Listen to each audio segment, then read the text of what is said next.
the introductions are going there. The eyes everywhere else move to the other end of the field. The entry of the two sides, Manchester United on the left, led by Tommy Docherty, and on the right by the 6'4" Laurie McMenemy.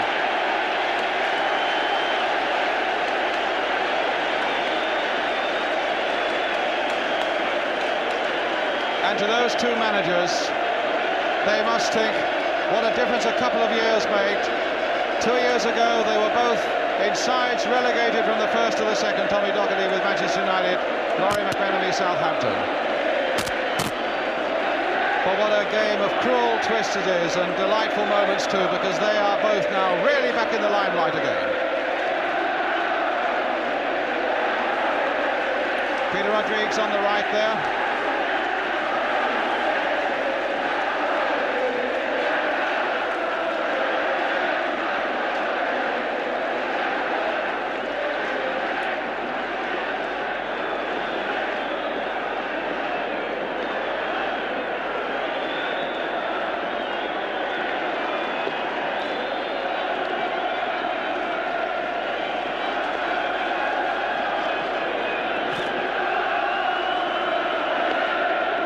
Majesty makes her way to the Royal Box. The teams, I gather, will be presented to the Duke of Edinburgh.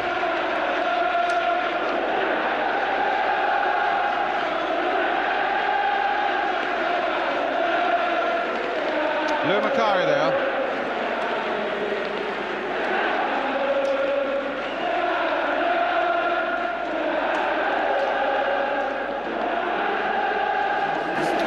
The Southampton players, Mike Shannon. So they're wearing yellow shirts with a blue V. His Royal Highness, the Duke of Edinburgh now, coming out with Sir Andrew Stephen. Mr. Ted Kroger behind, Secretary of the Football Association.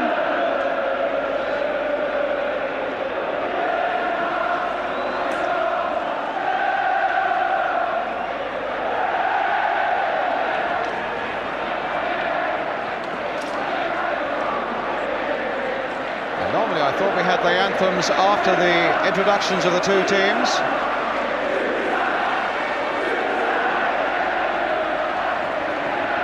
And only presume they must be waiting now for Her Majesty the Queen to arrive into the Royal Box, and that's exactly what the Duke of Edinburgh is watching for now.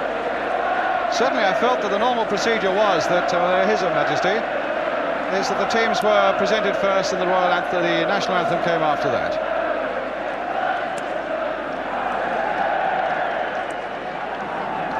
So, the Duke of Edinburgh making sure that all is well in the Royal Box, and now we do have the National Anthem.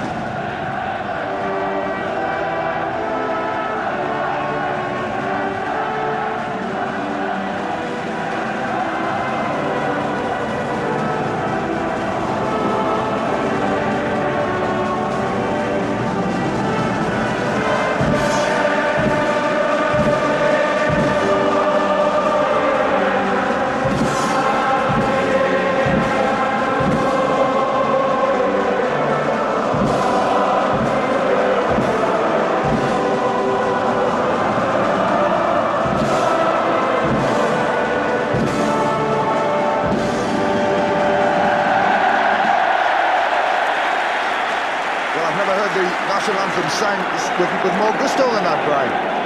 No, I think both the National Anthem and Abide With Me were sung, as you say, with tremendous gusto here this afternoon by the Manchester United fans and by those of Southampton. The turn of Manchester United then to be presented to His Royal Highness the Duke of Edinburgh. Sammy McElroy there. There's Lou Macari. Gordon Hill, who'd only ever been here once before to watch a Speedway meeting. Steve Coppell, Brian Greenough, David McCreary, the substitute as well. Little Irish boy who never stops running, and it seems never stops smiling. And Tommy Docherty, who's known the bad times and now really seems to be enjoying the good ones. The turn now of Southampton and their captain Peter Rodrigues, who 12 months ago was on a free transfer from Sheffield Wednesday. Well, for him, what a difference a year can make. Jim Steele there on the left. Bobby Stokes is there and Mel Blythe. Mike Shannon, the man who might yet swing it all. Paul Gilchrist, who scored that vital first goal in the semi-final. David Peach there, the fullback. Ian Turner, the goalkeeper, who said he was a bit nervous around about noon. Nicky Holmes and Peter Osgood, who's been here before for a cup final. So too is Jim McCalliog and the great professional Hugh Fisher and Laurie McMenemy. Former guardsman, friend of Jack Charlton, been to places like Doncaster and Bishop Auckland and Grimsby, and had a few troubled times earlier on in the season at Southampton when they couldn't win away from home. Clive Thomas, the referee, and his two linesmen, Mr. Gray and Mr. Marchant. And of course the reserve linesman today, Mr. Appleby.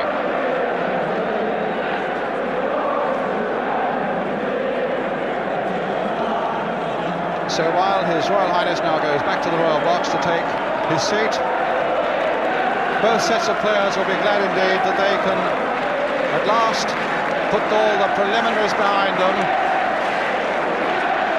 and set about getting the nerves out of their muscles. And in fact Southampton made the first move in fact and have gone down to the Southampton end of the field.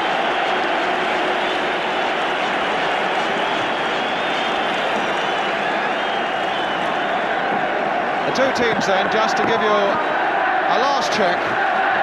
Manchester United first of all, exactly the side as forecast. Stepney, Forsyth and Houston, Daly, Greenough and Buchan the skipper. Coppell, McElroy, Pearson, Macari and Hill, with McQuarrie the substitute, manager Tommy Docherty. Southampton, the only query for manager Laurie McMenemy was who to play at number 7, whether it should be Hugh Fisher or whether it should be Paul Gilchrist, and Paul Gilchrist got the spot. Turner in goal, Rodrigues and Peach, Holmes, Blythe and Steele, Gilchrist, Shannon, Osgood, McCalliog, Stokes and Hugh Fisher the substitute, Laurie McMenemy the manager. Gordon Hill, who started the season in the 3rd division with Millwall. A lot of managers looked at him and a lot of them wondered and couldn't believe quite what they were seeing. Tommy Docherty came in, bought him and kind of regretted it for a moment. But will it be Hill's day or will it be Mike Shannon's day? He's been here often enough for England. Will it be Peter Osgood's day? Peter Osgood, who's been here before with Chelsea and helped them to win the Cup in 1970 in a replay against Leeds United at Old Trafford. And from Old Trafford now, Lou Macari, the man that Jackie Charlton said could well be the man to swing the whole thing Manchester United's way. Such a busy little Scottish midfield player. What about Ian Turner, the man who said that he was nervous at midday, but a man who came from Grimsby and 2 years ago was playing for Grimsby reserves in front of 100 people. The toss-up now between the two skippers. Martin Buchan on the left, Peter Rodrigues on the right. And we really couldn't have a better referee today here than Clive Thomas, a man who changed his whole philosophy. A year or so ago, he seemed to be booking everybody in sight, playing it more to the letter than the spirit of the law, but he really examined himself very closely, and there's no doubt at all about it that Clive Thomas's refereeing has been one of the features of this season, and he well deserves this honour here at Wembley this afternoon.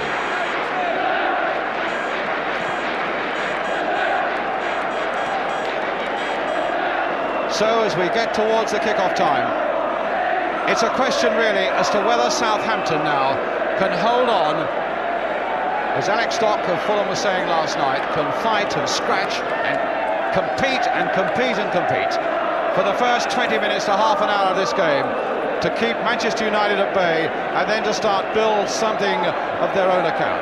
Well, Peter Rodrigues, their skipper, is a man who has got to get them going and keep them going over that critical first 20 minutes. And Laurie McMenemy seems so relaxed. Shaking hands with Tommy Docherty there.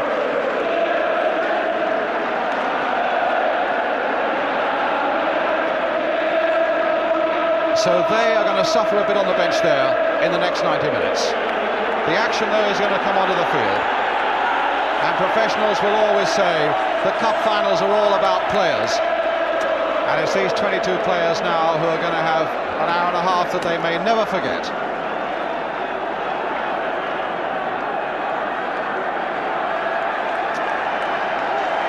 So the man who says we've got to Wembley and now we've got to win it is this man, Mike Shannon. And it's from Scotland we hear that Johnston has put Rangers 1-0 ahead right at the start of the Scottish Cup final against Hearts at Hampden Park. Rangers 1-0.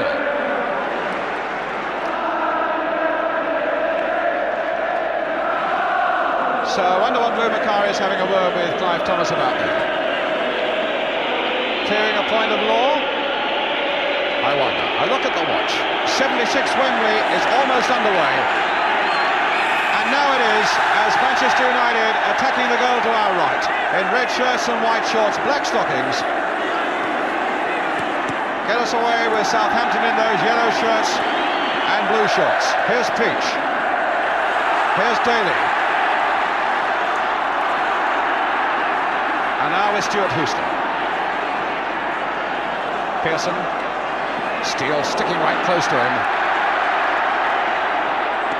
Trying to play the long ball here towards Shannon. Played on nicely by Shannon towards Stokes. But Buchan was in there like a dart for Manchester United. Daly now. Trying to get a bit of progress down that right touchline. But Nicky Holmes was there for Southampton, who finished 6th in the second division. Manchester United still with one game to play in the first division, but look destined to finish 3rd. A quiet man in the Southampton side, Nick Holmes.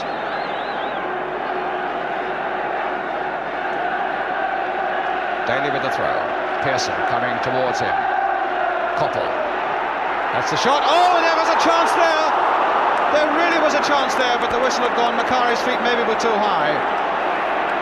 But Koppel got in a beautiful shot there.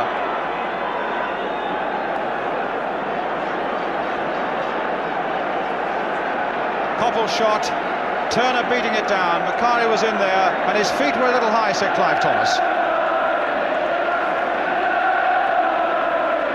I thought they were offside, actually. He didn't... I don't think he would have allowed a goal there, because the challenge on the goalkeeper was a bit quick and a bit unfair. But an indication maybe of Ian Turner's nerves, Jack? Yeah, maybe, you know. I mean, Koppel did what we expect Koppel to do today. He got inside and he got on his left foot and he whacked one, and it was a good shot, and he was likely to do this whole game. Right, a free kick to now Southampton.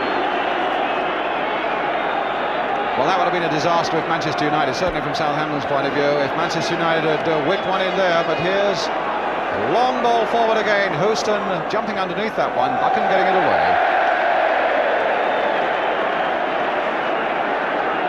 There's Buchan giving Alex Stepney a bit of stick there. I thought Alex slept just a little. I should have come and took that one. Well, here's Stokes. Shannon not quite able to get hold of that one. Houston feeding McElroy.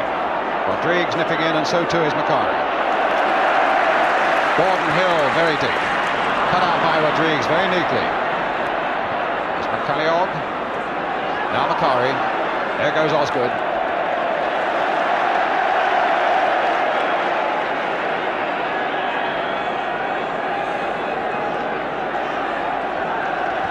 Former Manchester United player.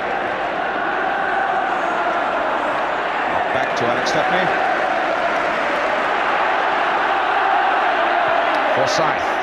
Good ball there into space for Daly. Koppel just beating off that challenge of Jim Steele. Brian Greenoff, who's adapted so well into the back four for Manchester United this season. And what a lovely ball there to Houston. Touched on along the touchline there for Gordon Hill. This could be dangerous. This could be dangerous. Pearson down there. Oh, and McElroy very nearly turned it in. And Southampton were nearly in trouble again, but the whistle had gone. Jack? Yeah, he gave him offside here. I think it's very, very close. But if you look at the monitor, you'll see he was just offside. But if who was it took the ball first? If Sammy McElroy had taken the ball cleanly in the first place, he was in with a great chance. He was a bit unlucky, just left him. Good decision there by the linesman on the far side, Alf Gray. Because there wasn't much in that offside decision. Turner then, who's had one or two moments.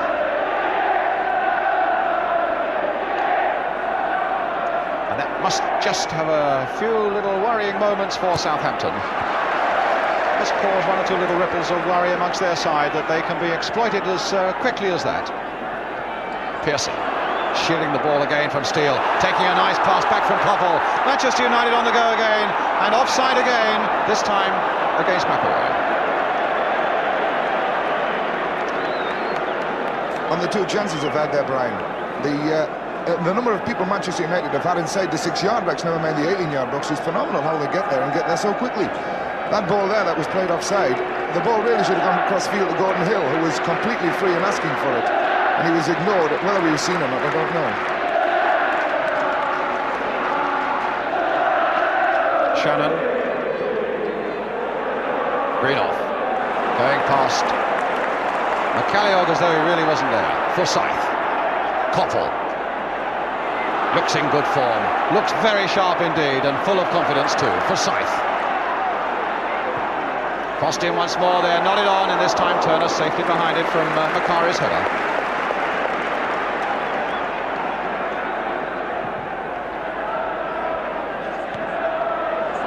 Holmes, good break. Brought down, free kick. Foul by Forsyth. At the beginning of the season, he would have got booked off Clive Thomas for that. But I think Clive just swallowed it a little bit and said no. He was a little bit late, and I think he was a bit deliberate as well. But a free kick, Kevin. David Peach is going to take it. Rick Holmes up there ahead of him. Peach, who scored a penalty and would be the penalty taker for Southampton today. Osgood coming towards this one with a really desperate leap there. Holmes almost had the ball at his feet.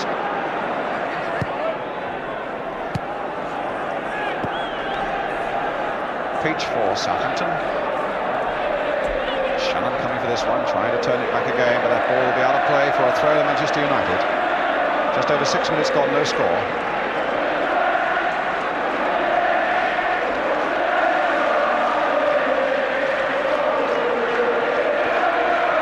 Taken it from quite the wrong place. Alex Forsyth will have to go back and take it again. No, well, they'll get it taken eventually. It's going to be Daly, and it's with Pearson. Nice play. Daly, nice play. Koppel looks the dangerous man in these early stages. Played through again, but again, Southampton, are they playing a good offside trap? They've done it very well up to now, and they've got away with it. But it's a very dicey game to play, especially here at Wembley. But Manchester United are throwing so many people forward that one of them are almost bound to go offside at some time or other. I feel Gordon Hill's taking up some great positions on the left, and they're going through the middle. When they find that he's there and start feeding him, then they're going to cause him a lot more trouble. Instead of playing the ball through their back four, they're going to play it across it. A throw to Southampton.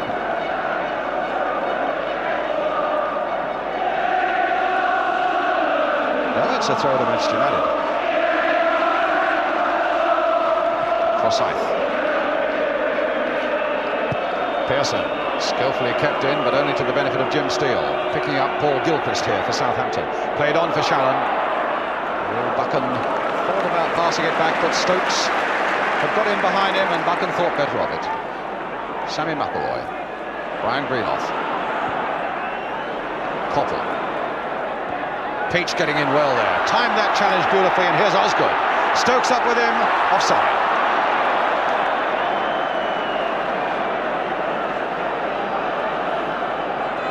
There's a pattern emerged already in the game, Brian. Manchester United are not going to do anything different to what they always do. They're playing the ball very sharp and very quickly around. They're playing it wide to the wingers, and they're knocking them up with Pearson, and he's knocking them back. Peach for Southampton, played back for Turner. And Southampton are pushing up a little bit on them, but they're not pushing up tight enough at the moment. They've got to get a lot closer to the wingers than that, these two fullbacks. So that's something we must watch. Peach must get close in on Koppel, and Rodriguez on the far side must get close in on Hill. Now here is Koppel now, and you see Peach is about 4 or 5 yards off him. And now this gives Manchester United another chance to break. Macari, though, stopped by Jim Steele. Trying to take on a bit too much, though, and Forsyth is going through. There's a gap there for Forsyth, and there's a shot that's well wide. That was a perfect example, Jack, of how things began once Peach didn't get tight enough on Steve Koppel. This is Malcolm Allison once said to me, it's not what you do when they've got the ball, it's what you do when you've got it. And in fact, Paul Green says just let him go away from him a few yards, and when the ball came there, he didn't know where he was, and you give Koppel this room to control it, and then look, you're going to get in trouble. And there's Forsyth with a lot of space, but not a particularly good shot.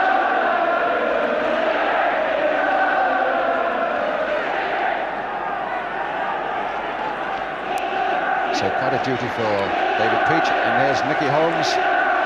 Shannon slipping once or twice in these early stages.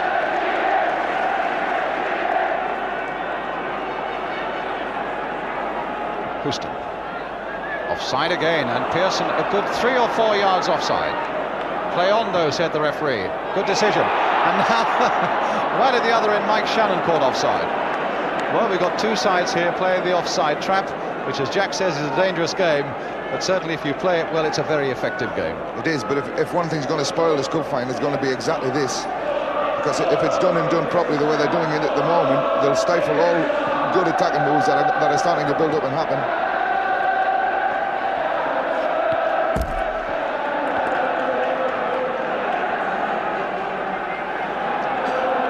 Daly will take the throw. Steele challenging rather high there on Pearson, but he made contact with the ball. It's a throw for Manchester United. Just over 10 minutes gone, no score. Daly. Holmes was in hard. Gilchrist is there quickly. Stokes is trying to battle away there against Forsyth. Linesman flagging on this side, and the referee overruling it. I should think he did. I didn't see anything wrong there at all. Neither did I, Jack.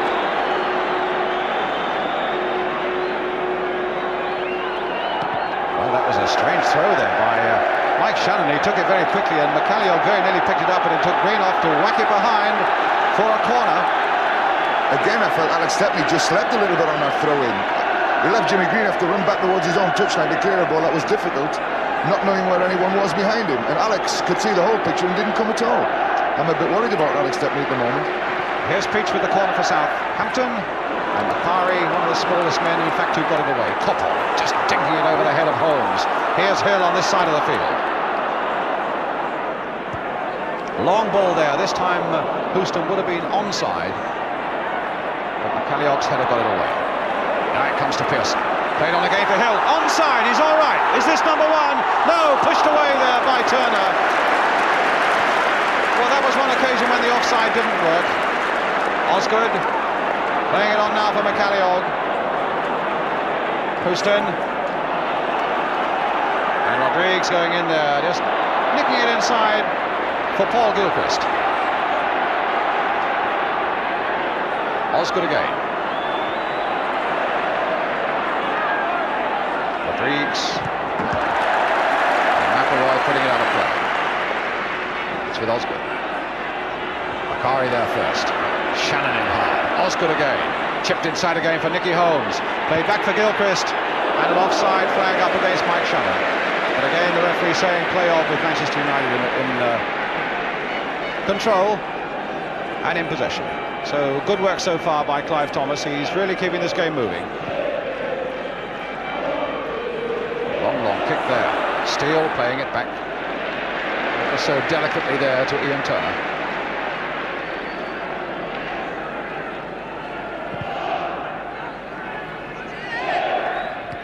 Shannon. Stokes. Holmes. Shannon. Nice reverse ball there. Look at the ground that David Peach has made here. Onto the right foot. Not his best one, but he's got the cross in there again. Shannon nodding it on once more. McCalliog's right in there. Southampton have got players into that area now. And Stepney gathering well. A throw that releases Gordon Hill. Daly is inside him.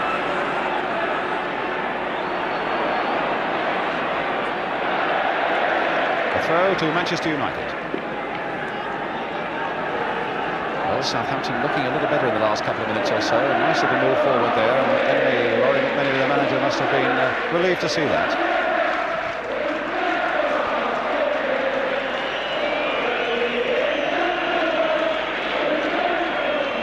Just coming up to a quarter of an hour gone, still 0-0.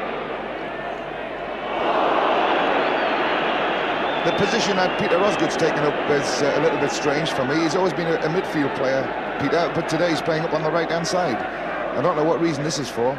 It could cause him a bit of trouble, actually, in the air. Macari now. Houston.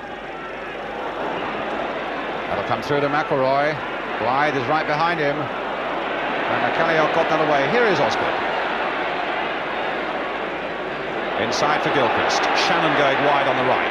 Here's Stokes. Played back again. Nice ball there, and good play here by Southampton. Peach coming up quickly, and a lot of space now for Southampton. Letting one drive off Alex Forsyth. Behind for the corner. Interesting the amount of space they had there, and it's just moved out. Just a little bit unbalanced, Manchester there, and it's happened 2 or 3 times. The space seems to be occurring for Southampton down this left-hand side. Unfortunately for them, it's not. They haven't got Mike Shannon in there to use his pace in it.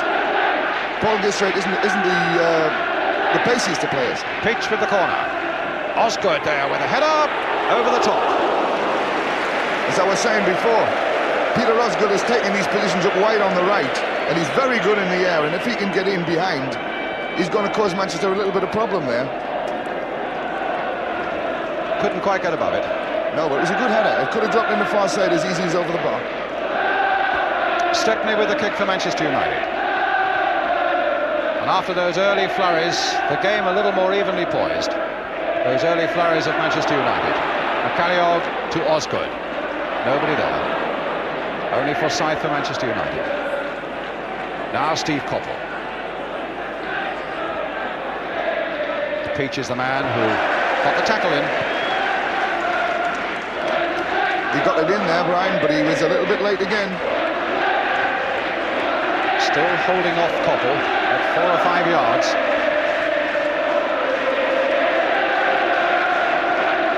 Pearson. Nice touch again. Daly right up. And Coppell right up. And Peach closing quickly enough. And a goal kick going.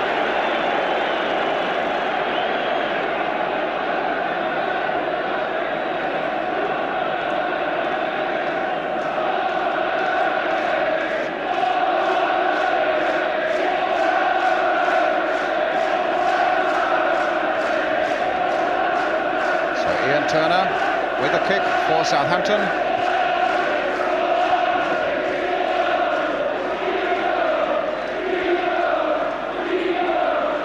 Stokes. Gilchrist. That's not a bad ball if Rodriguez can pick it up.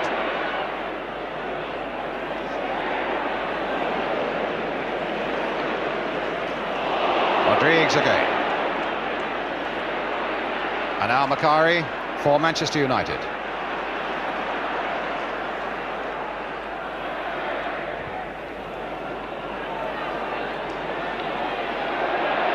Now Osgood. Well, he went a long way back and lost it. And here's McElroy. It's still not away yet. Osgood very, very deep there. Passing it back to Turner. And that could easily have fallen for McElroy.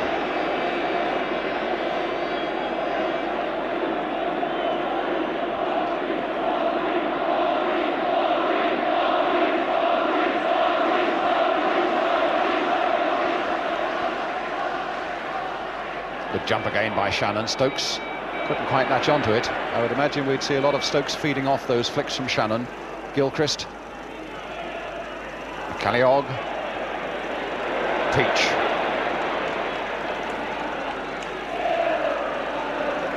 Well, Copper got the better of him there. And now it's Jerry Daly.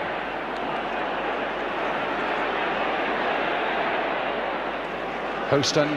Space over there. Hill is over there with him. Here's Gordon Hill.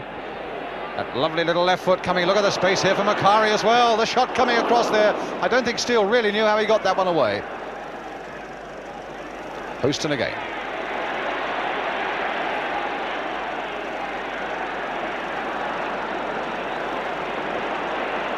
Macari. Blythe stopped that one going in. But a throw to Manchester United. What a tremendously gifted lad this Gordon Hill is. Tremendous balance and poise. To think that he started the season in the 3rd division with Millwall. Here he is at Wembley now with his throw for Manchester United. And a good long throw as well. Blythe going in there. Macari going in there. Well-timed jump there by Macari. Jim Steele. Again, Macari losing that one in the air to McCalliog. Calliope completely miscuing there as well. McElroy. Well, it's a bit muddled at the moment. But now, can McElroy do something about it? No, because it's lifted high into the stand by Mel Blythe. So a throw to Manchester United. Just coming up to 20 minutes gone. Manchester United 0, Southampton 0. Gordon Hill's long throw. Mel Blythe's header. Paul Gilchrist. Long ball forward for Mick Shannon. Sort of ball that he enjoys getting, but really didn't have quite enough room on that far side. Not seen any Shannon runs yet, Jack. No, that was the one he needed. He just got a yard short on that one. If he'd been able to knock it forward, he was clear. And then he needs to catch him. Shannon back for McCalliog. Osgood's header. Obviously, Laurie's told Peter to get in there and look for the balls that are going to be knocked in the box in the air, because they do lack a bit of height and a bit of strength there, Manchester United, and he's just allowed to could solve it for him.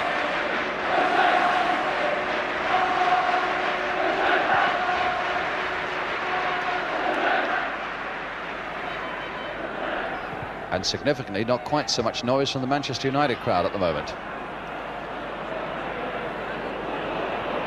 Blythe, McCalliog, Shannon. But now there might be, as Pearson tries to get hold of this one and succeeds in doing so, but I think he's taken a knock as he got to it, but Blythe got up. Pearson, I think, has had a nasty old knock there.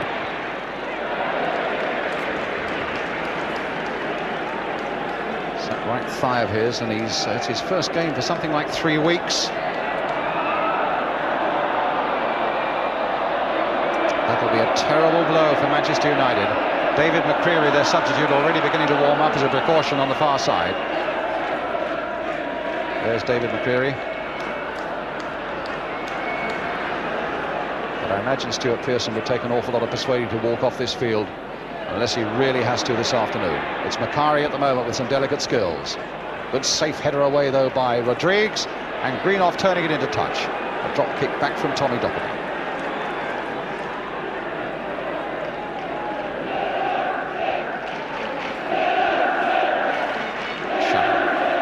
Played on for Gilchrist. Turned in again this time towards Stokes, but it was Buchan's header that got it away. Nicky Holmes coming back hard, but in fact it's Steve Coppell now for Manchester United. Steele slipped there for a moment, and it was a rather clumsy challenge of his in the end. But Manchester United keep possession with Jerry Daly. Halfway through the first half, still no score. Played the ball quite fairly. Calliope, the long ball forward, that's the one Shannon likes. And the crowd were rising to it. They knew what to expect, and so too did Buchan.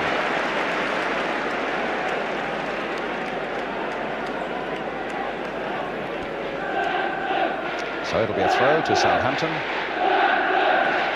Buchan did well to cover Shannon there, matched him for pace. Peach now with a cross. Osgood on the far side. Houston's header, it'll only come as far as Holmes, though. Nodded down again towards McCalliog. Here's Gilchrist. Peach played in and offside. Again, Manchester United playing that offside trap so well. And Lou Macari, I notice, acknowledging it to the linesman, saying well done. The referee decided to play it on, though. He wants to keep the game going, which is a good sign. Standard of the game is very good, Brian. You know, there's been no real sign of nerves from either team, apart from maybe the first couple of minutes from Southampton. Since then, it's settled down, and they're both playing the game the way it should be played. But still no goals.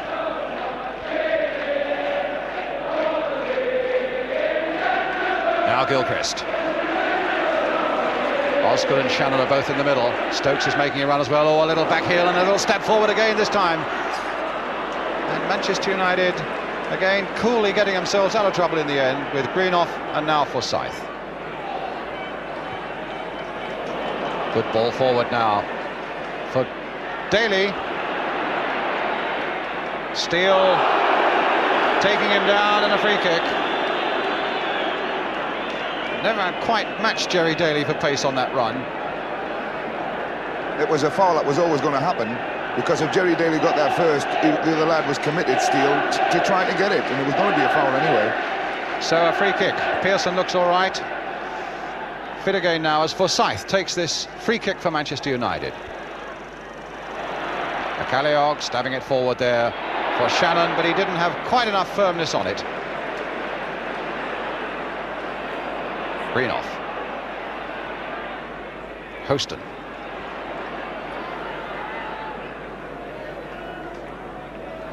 Back for Martin Buchan. Lofted forward again and offside.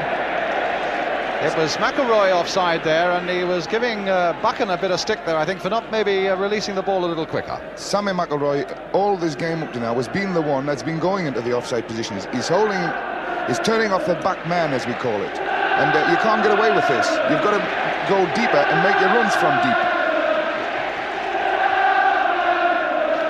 Another burst of shouting from the United fans. And it's United in possession again with Buchan. Forsyth. Southampton have weathered the first vital 25 minutes, which so many people felt would be so important to them. But now it's Koppel trying to get away from Holmes, and a free kick given to Manchester United right on the corner of that penalty area. Koppel brought down by Holmes.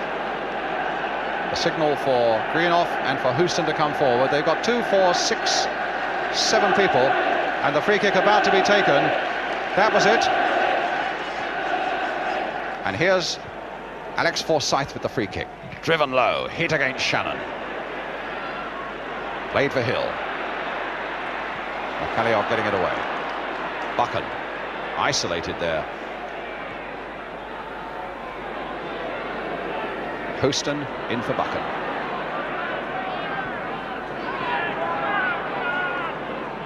Buchan again for Macari now. Oh, he's gone past Blythe.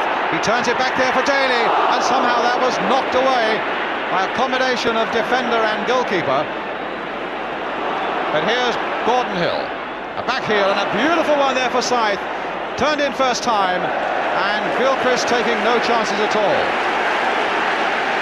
Lovely play there by That was the best bit of quality we've seen in the game. It was all there. Good passing, good running. Blue Macari stealing through in an inside left position to get himself clear. Lay a beautiful ball back that really had goal written all over it. Well, here's the corner. Curled in once more. Turner jumping for it, only pawing it away, and it took the right foot of David Peach to get it right away for Southampton. It's nice to see Clive allowing a bit of challenge on the goalkeeper. Most referees nowadays blow the whistle as soon as anyone breathes on them. No, he's been one of the stars of the afternoon so far.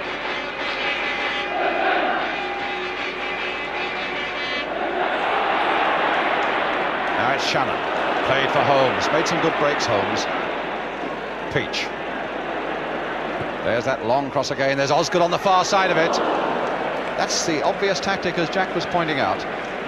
It's a shame Holmes lacks that little bit of pace to exploit the space that's been opened up for him up that side. If Gordon Hill had been left that space, then the other game would have been over now.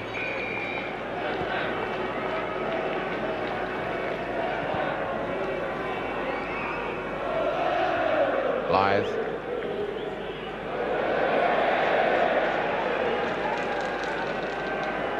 Ted Bates on the right there. Great old servant of the Southampton club with manager Laurent Menemy.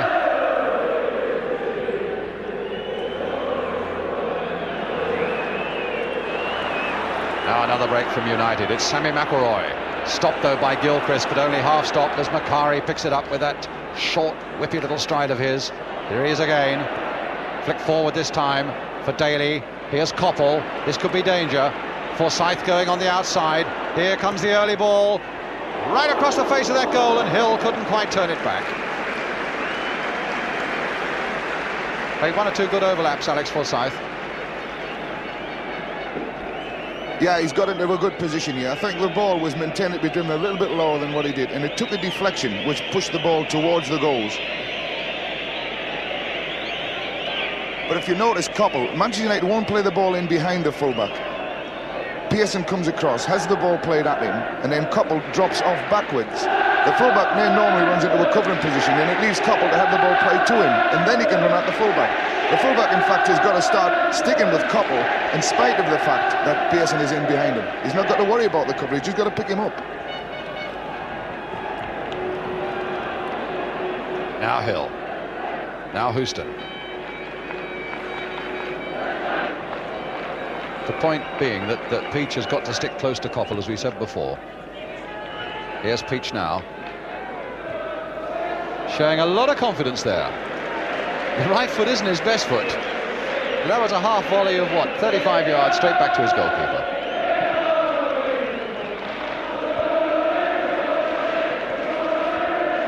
Canion, Stokes, touching it nicely.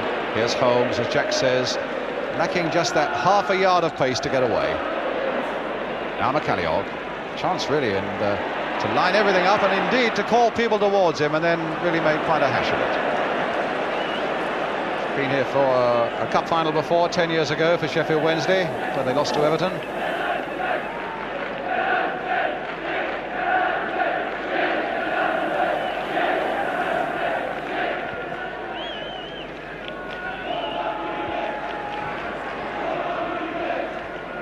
Peach.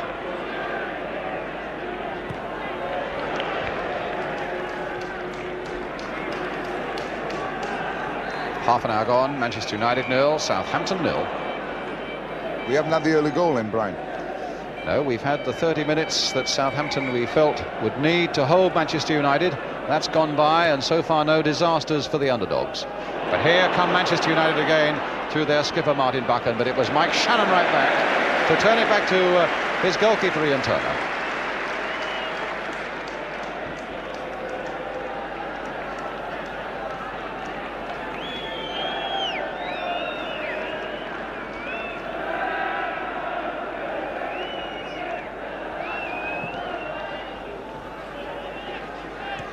Shannon, beautifully killed, nice skill there. And Rodriguez making the run, but Houston, a nice interception, and now this could set United on their way as it finds Gordon Hill. It's Gilchrist coming back to save it really for Southampton. Here's Osgood, played in nice, beautiful ball played inside there for McCalliog, but he couldn't quite find Blythe, who'd made a run up on the far side.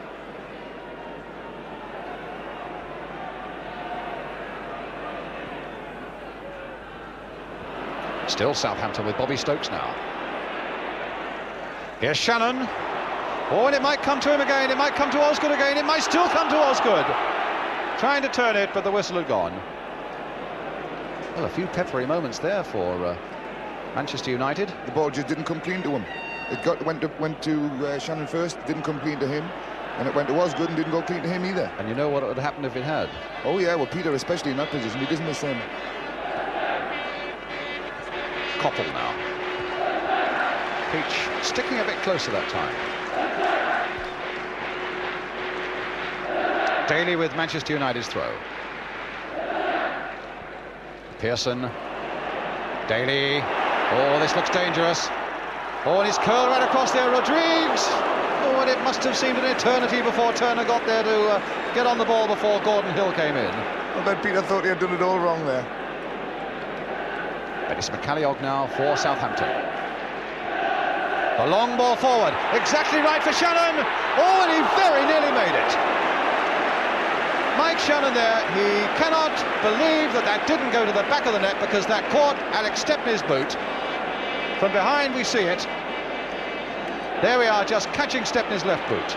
We said before the game, Alec is tremendous at narrowing angles, and he narrowed that one right down. And probably the hardest part of the field to narrow it with someone coming right through the middle. But he did it, and he did it very, very well. It should have been a goal. But you put that down to good goalkeeping and not lucky goalkeeping, Jack. Now it's Daly.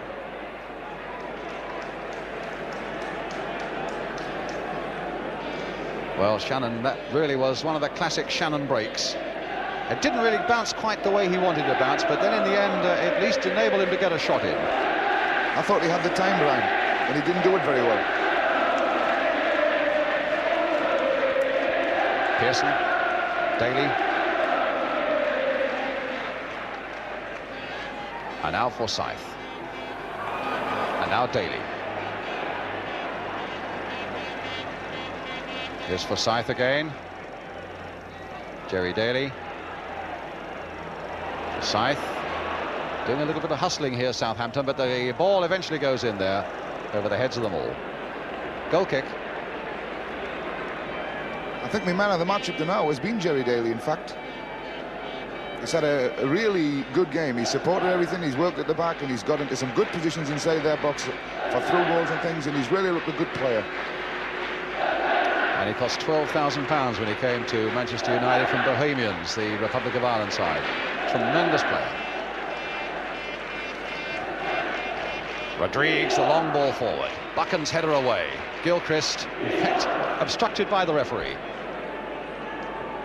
Houston, a long ball forward. Pearson's darting after this one. Steele is there to police him. It's got to be a corner. So now Manchester United bring them forward again. Houston's coming forward. Forsyth is coming forward. Sammy McElroy with that corner. Floated in once more. And some pushing there, presumably by Macari. He's an amazing little lad, Lou. He gets in there and he competes in the air. He must only be about 5'2", but there's no balls in there that he can't get in the air. The determination that he shows is a credit to the game, actually, for a little fella. And there was a signal, I think, you probably caught the last bit of it, from Macari to the Manchester United fans to get cheering a bit more.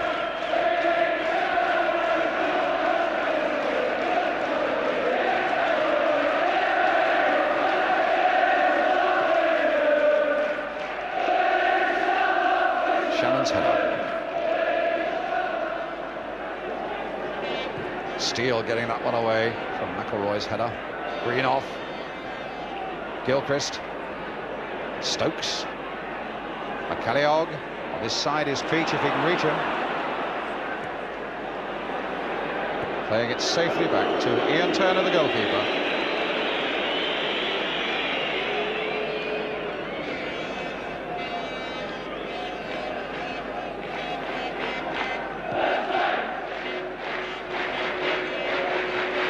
Houston winning that from Shannon in the air. Mel Bly just touching it to his skipper, Peter Rodrigues. About 8 minutes to go to half-time.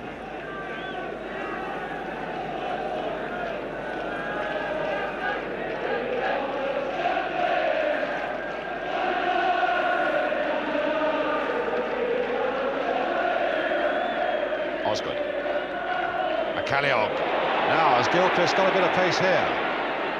Turning it in first time, but there's nobody there. Well, or maybe there will be. Shannon came up so late. Very nearly got it in. That was a ball. That was a good ball from him, actually. Playing it across the face of the goal, just too far for the goalkeeper. And defenders are committed to playing it. It was a good ball in here.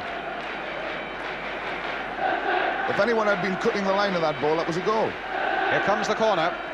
It's out to Rodrigues. That's what dreams are made of, Brian. You catch him right in the fly-in. Peters didn't.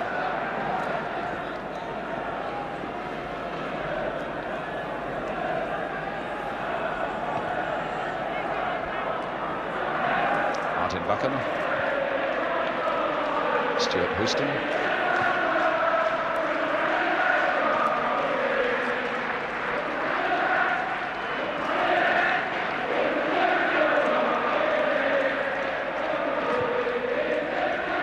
Shannon. But in fact, it didn't quite get to Shannon. Gilchrist to Osgood. And out of McCalliog. Rodrigues making a run down the right. Just dinking it in again, but Houston there to head it away. McCalliog again, but Houston.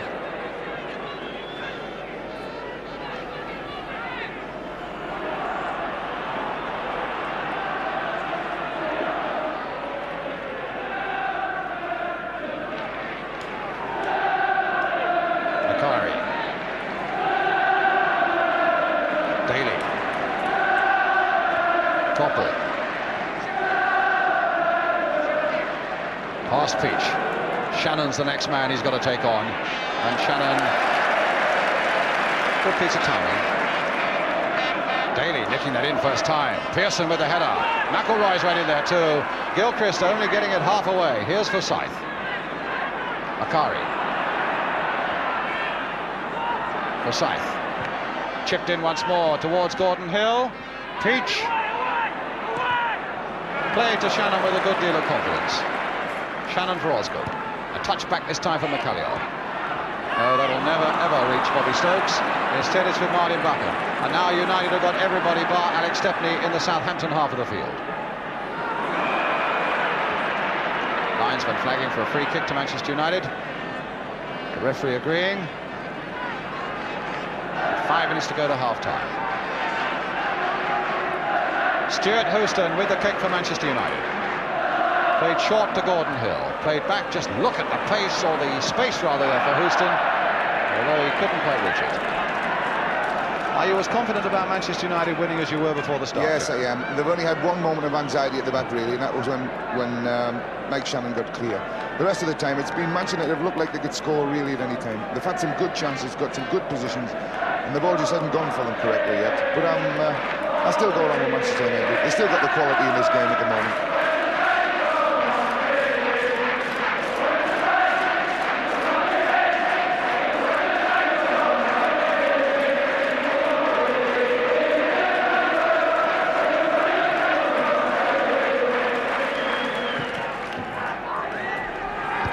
Coppell's header. Pearson. Coppell's gone into the middle. Brought down by Steele, right on the edge of the box. No, he's not even given a free kick. He's given a goal kick. That's the worst decision he's made all day. That looked a foul. It looks on the edge of the box. Here we are, Jack. He says it was a dive, but it wasn't. He was taken. There you go. Stand by that? I think so. He was just knocked off balance at a time when the player... He was played, in fact. The ball wasn't played, he was played. Just enough to knock him off balance. It was a foul.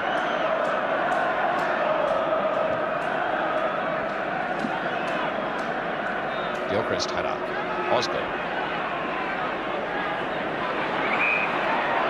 A free kick with a foul on Osgood by Brian Greenough. A free kick to Southampton. 3 minutes to go to half-time. Pearson hobbling rather badly again there. It looked like handball, and it didn't fool the referee. He's not making any friends among the Manchester United supporters, Clive Thomas, today. Bobby Stokes saying it was up on his chest, but it didn't really look it.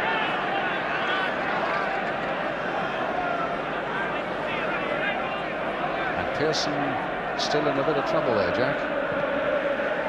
Yeah, I don't know if it's from the earlier injury or that one. He got over the first one okay. I should imagine he got over this one as well. That was rather a wild, yes. And Tommy Doherty a bit upset, I think, with that challenge by Peter Rodrigues on Lou Macari. Rodrigues saying that I was a good foot away from him. And Tommy Kavanagh, I notice, having a word with Peter Rodrigues, the United trainer. Now a Southampton player down.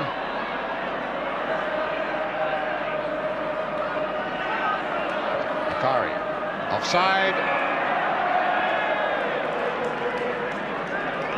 I think it's Paul Gilchrist, isn't it? Early in the game, Manchester United were caught offside very, very often, and that's the first one for quite a while. They're tending to play very square up front when they build it up slowly, and people run with the ball.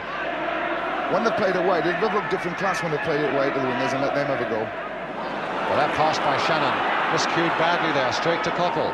Pearson, who seems to have shaken off that injury for a moment there, he was running well. Now Peach. Now McCallion. Steele. Osgood. Trying to get a 1-2 going there with Bobby Stokes.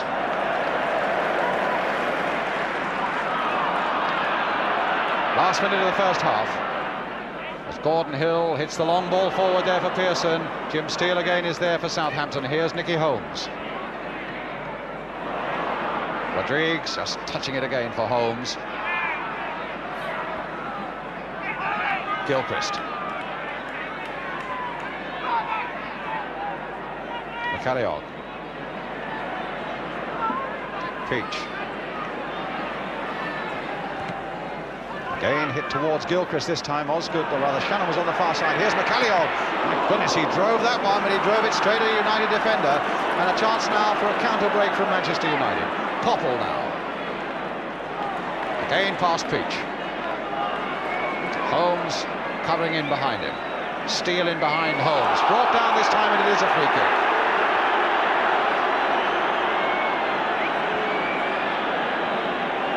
No doubt about this for a foul. No doubt at all. So a free kick for Manchester United. Alex Forsyth is going to take it. Dinked in there towards the far side there, just fisted away. Hill turning it back. Corner. That looked like a Gordon Hill special there. But the whistle goes for half-time. There we see it again. Fisted away. Hill catches it beautifully on the half volley, and it cannons off. I think it's Mel Blythe there, behind as the referee signals the half-time whistle. So, Hearts 0, Rangers 2 up at Hampden Park. Laurie McMenary's Southampton, the underdogs who started this cup campaign as 100-to-1 outsiders, are holding Manchester United, the red-hot favourites here at Wembley, 0-0. Coming back for the second half of this 1976 FA Cup final, where the half-time score was, of course, Manchester United 0, Southampton 0.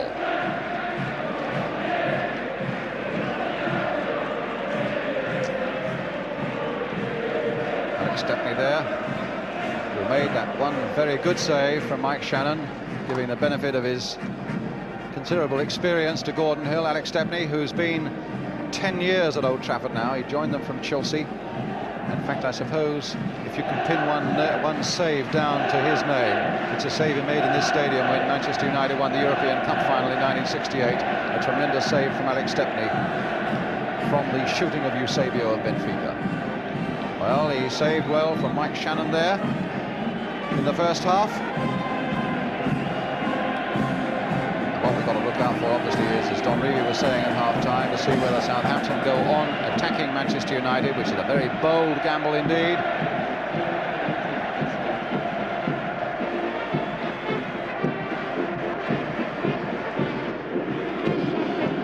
So now we're just about ready to start the second half. Southampton now will be attacking the goal on our right.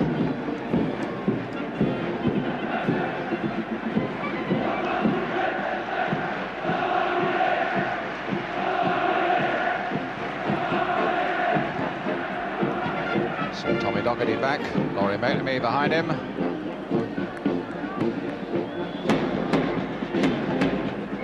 Clive Thomas having another look at that watch to make sure that everything is in order. And away we go again.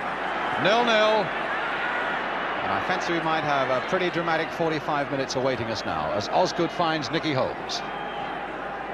It's with David Peach on the far side. A little touch for Holmes again. Calliope playing it forward. Stokes. Now, will Shannon get to this one? Challenged by Greenoff. Goal kick.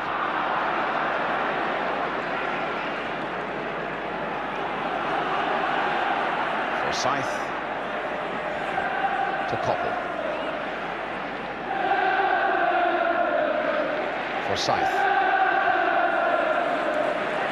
Hill, a beautiful ball there.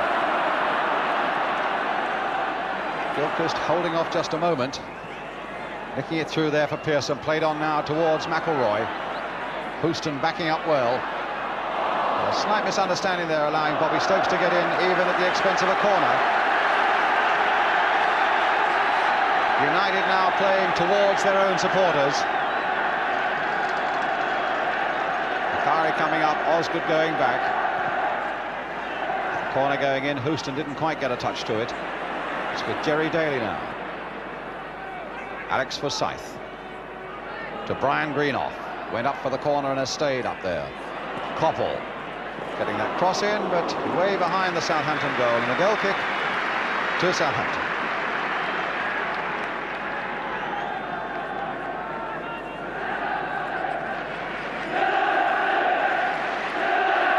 Come on, he said. Come on, he said.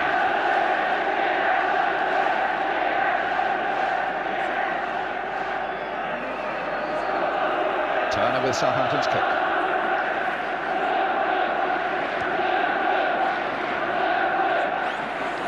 Now Gordon Hill. Pearson playing it back again for McElroy. Daly, nice, neat, short, simple passing at the moment here by Manchester United.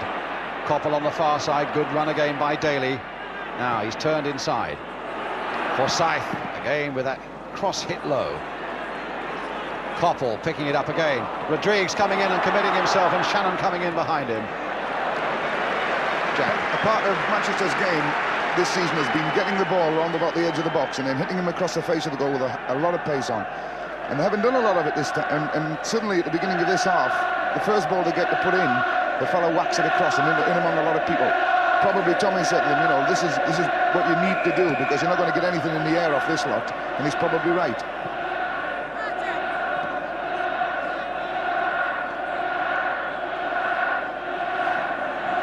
And if you'd been Laurie McMenemy, Jack, what would you have been saying to Southampton? Exactly what John Revie said at half-time. Keep playing the way you are. Wait for the chance to happen. Give nothing away at the back. Challenge for every ball. Keep chasing and hope that the break goes your way. And he might be right. It might. Houston. Stokes. McCalliog. Shannon. There's the cross coming in again towards Peter Osgood. No, it'll come instead for Nicky Holmes. Touched on again. No. Lost his way a little bit there. His intention was to try and feed Osgood again. It's now with David Peach for Southampton. Calliog playing it forward, and they just didn't come back quickly enough. Laurie said to me a week or two ago that he had a good team, and I hadn't seen them this year at all. And they certainly impressed me, Southampton. They certainly look a better team than I thought they were going to be. They're playing a lot better than they did in the semi-final, Jack, without any doubt at all. But clearly a side that's gone to Aston Villa and won convincingly in a replay, and gone to West Bromwich Albion and won in a replay. They've got something about them. Calm down, says Laurie McMenemy. Keep playing the way you are. Ted Bates on the right of him as we looked at it. Pearson. Daly. And stopped, but only half stopped by Peach. Oh, a lovely bit of skill there, though, by Steele. Osgood, a nice bit of skill as well. And there's another of these Shannon runs. Button's a man with him, and Shannon trying to get round inside him, but Buchan stuck to that job well. Possibly the first time we've mentioned Martin Buchan. He's been very steady throughout the game, and he hasn't made a mistake yet. And he's looked for those runs from Shannon and cut most of them out, and he's done it very well.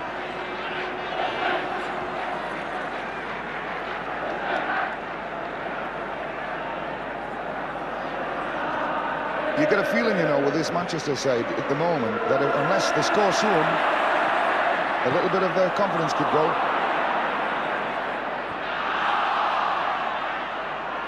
A throw to Southampton. It's the first concession you've made, Jack. You felt very strongly for Manchester United. Yeah, but they're, I think they've done enough to score, and they haven't done it yet. And because of this, you know, Southampton, the longer the game goes, without giving a goal away, and they feel they're still in with a chance. Well, here's Stokes now, finding Shannon. 1 against 1 as he attacks Stuart Houston. Being forced, though, across the face of that area, and there were plenty of Man United defenders lined up there. Shannon then going in on the back. He went the wrong way there, McShannon. He went to Stuart Houston and went on the inside onto his left side. I thought he should have gone straight in and gone on his right into the box. Forsyth.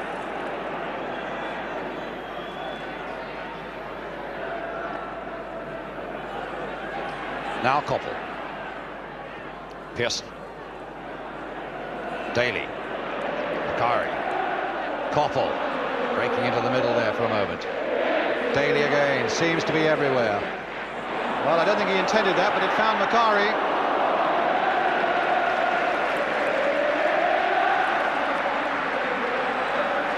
I tell you, most of the noise at the moment is coming from the Southampton end. I think they begin to sense that something might happen here this afternoon.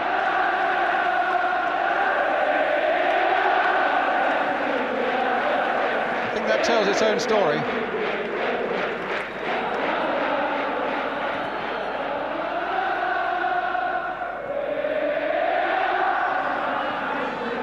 Holmes going in there. A touch off for Osgood. What about that for a touch as well by Osgood? But alas, for Southampton, it went into touch.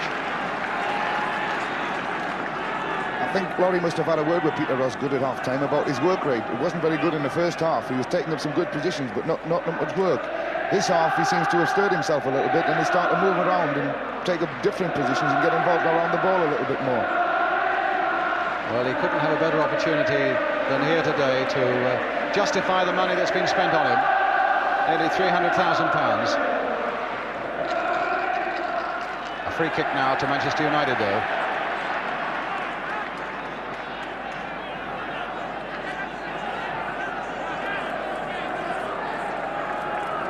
Forsyth, Pearson, Koppel, away he goes again, this little flying winger. Koppel now turned inside for Pearson. Oh! Brilliant breakout there by Manchester United. Pearson started it, Jack. Yeah, he's done well, Pearson. He's come and shown all the game. He's had very little joy. Koppel coming in on this one. It was a good lay back. Unfortunately, the lad that came onto the ball, I don't know who it was, Pearson again, was just slightly at the wrong angle to play the ball where he wanted to play it, especially with trying to do it with his left foot. It was the one that needed deflecting with his right, actually, to put it in the right direction. Osgood, lovely header. Holmes again making these breaks, and there does seem still to be a lot of space down that left-hand side, but he hasn't made very good use of it there.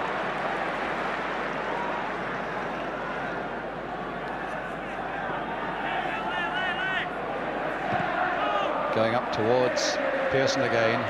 Does have this great facility, Jack, for shielding the ball all the time. Pearson denying Jim Steele. He backs into people. Now a run by Shannon again. Sorry, I interrupted you, Jack. He backs into people very well. Good at holding balls off, laying them back for people to come and support him. And this is one of Manchester United's best ploys. They get people up to support Stuart Pearson very, very quickly, so that they give him a target to hit, just to lay the ball gently down to for people to come on and take forward.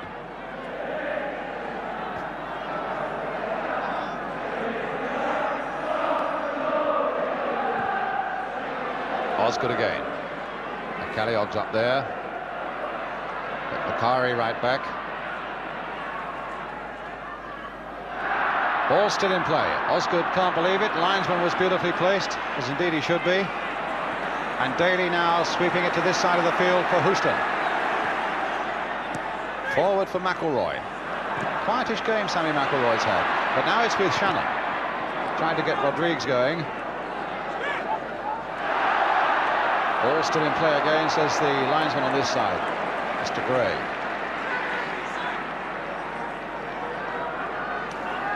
Martin Buchan.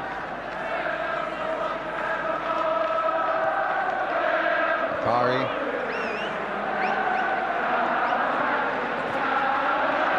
Houston.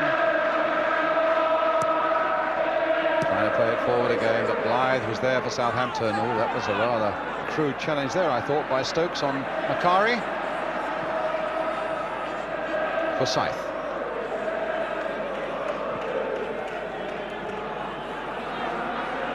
Steele. Hasn't let much get past him, Jim Steele, this afternoon. That's not a bad ball either. Straight to Jim McCalliog. Shannon is up front. There's the long ball aimed again towards Mike Shannon. Stokes tried to go in, and his feet were very high. But again, Clive Thomas plays the advantage and plays it well. Houston forward to Pearson. Nodded on this time for McElroy. Again, Jim Steele is there for Southampton. McCalliog. Osgood after this one. Houston with him. Two former Chelsea teammates, and now it's Osgood again. Slipped inside this time for Bobby Stokes. Slipped inside this time for Holmes. They weren't far from getting a very clear opening there for a chance for Holmes to have a shot on goal.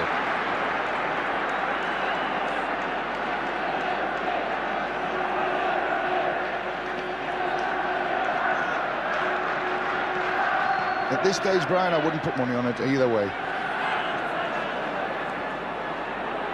Now Gilchrist. Osgood. I think it's Rodriguez who's taken a knock there. Mel Blythe, who's filled in on this side of the field for him for the moment. But the game goes on. Clive Thomas has just given him a quick look. It's Koppel versus Peach. Played in for Macari. And still Rodriguez is down. And now Houston. This is where Rodriguez would have been. and Shannon had to come back, and I think the ball will just spin out of play and will give Clive Thomas the chance to call on the Southampton trainer, Jim Clooney. Sammy McIlroy's been a big disappointment to me today. He's probably the most ineffective of the Manchester team.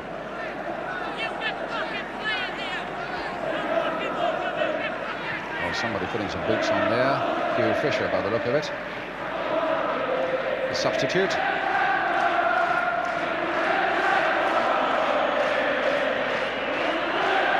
Well, he seems to be in a pretty bad way there.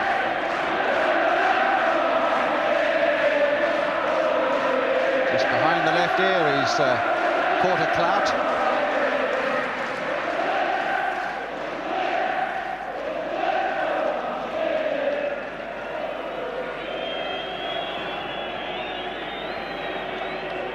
Hugh Fisher, the man who ruled himself out of the semi-finals, he told Laurie McMenemy, no, I don't think I'm fit enough to play. Paul Gilchrist got his chance and scored an opening vital goal. And the great unselfish act there of Hugh Fisher might well have denied him a Wembley place as well. Well, I'm glad to say from Southampton's point of view, with water all over his hair and his face, that Peter Rodrigues, their skipper, is all right to continue. Not sure he quite knows where he is at the moment. Played here in the '69 final for Leicester City when they lost to Manchester City. Daly again. Osgood in quickly, but he's only found Koppel.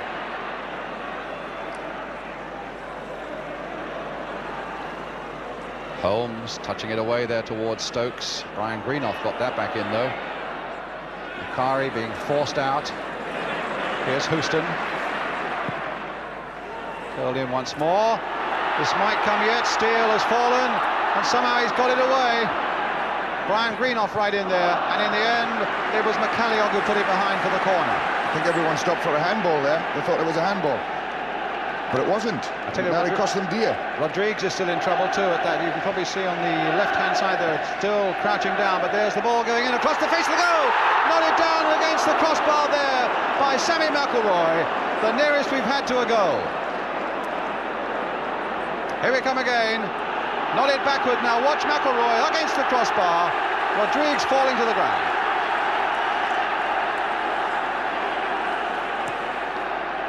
Rodrigues after this one. Now McIlroy's turning it on a bit. And so too was Rodrigues.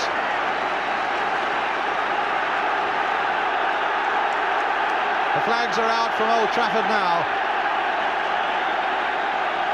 The game swung back Manchester's way a little bit in the last 5 minutes. So delicately balanced, Jack, that it needed just one thing to make you feel that it would go United's way again. And that's the way their fans are feeling at the moment as Sammy McIlroy now takes this corner. Houston is up again. 2, 4, 6 men up for Manchester United. Curled in there. Holmes got the header. Now it'll come for Gordon Hill, just where he loves to hit them, but not like that.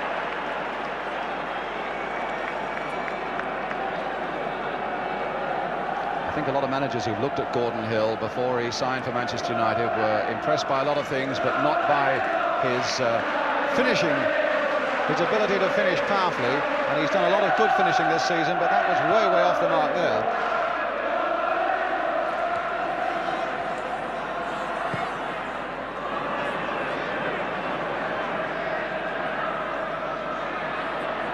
A throw to Manchester United. We're a quarter of an hour into the second half now. There hasn't been a mistake yet, Brian, by anyone at the back in defence that has caused any concern at all. Maybe that's the way this game's going to swing. Koppel.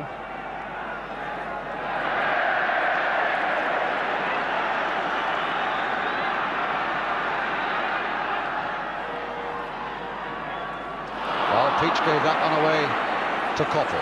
Holmes is after him, though. Did well, Nick Holmes there. McCalliog. Steele in first. Daly only half stopped by Gilchrist, and McIlroy obstructed by Peach. Free kick to Manchester United.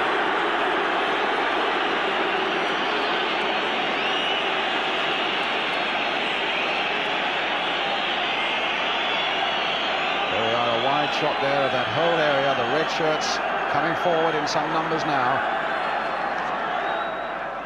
It's with Koppel, with Forsyth going outside him. That's the ball for Forsyth. Driven low again, as Jack Charlton has said they do. Shannon trying to turn and get away from Buchan. Really, Buchan has put a padlock on chain on him today. Look at Rodrigues right in there.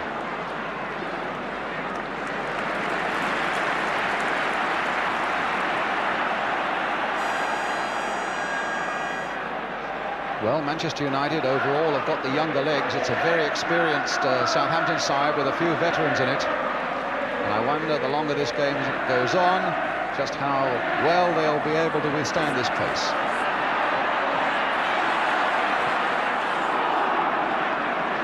Is there a point in that, Jack, that the older Southampton side might begin to flag towards the end? No, I think in the old days when this ground was very holding, it might have applied. But in this game, I don't think it applies at all. They're not that old, you know.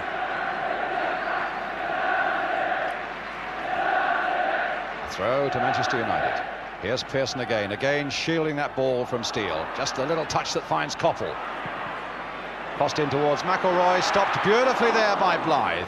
Needed a bit of strength and a bit of bravery there because the boots were flying. Forsyth.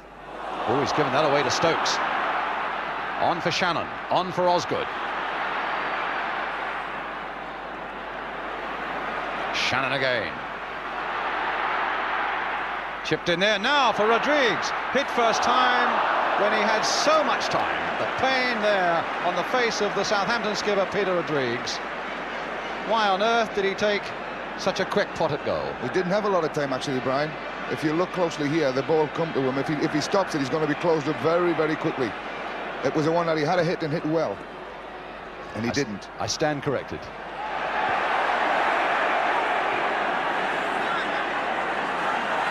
Well, it's a throw. And Gordon Hill being spoken to by referee Clive Thomas there. There's obviously been a clash between Gordon Hill and Paul Gilchrist.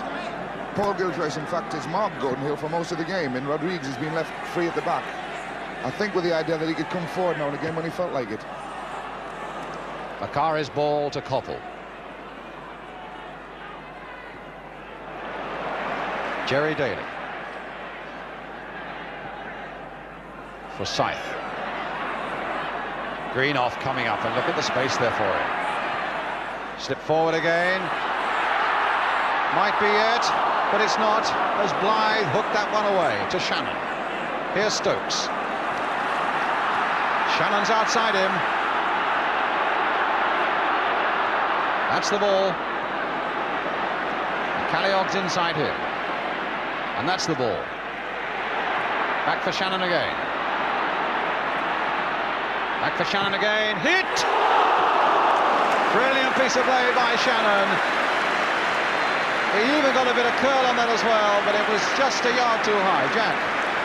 It's a good one of Mick Shannon's good points. Going with a bit of acceleration across the box and hitting balls on the run. He just got it too well. They could have done with a little bit less.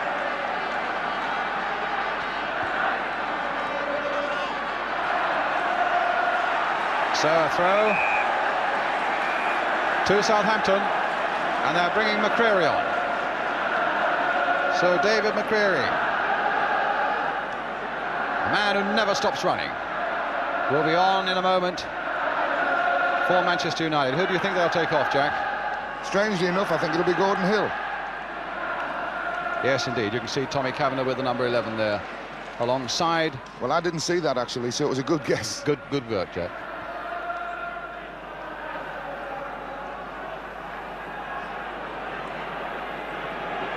Greenoff.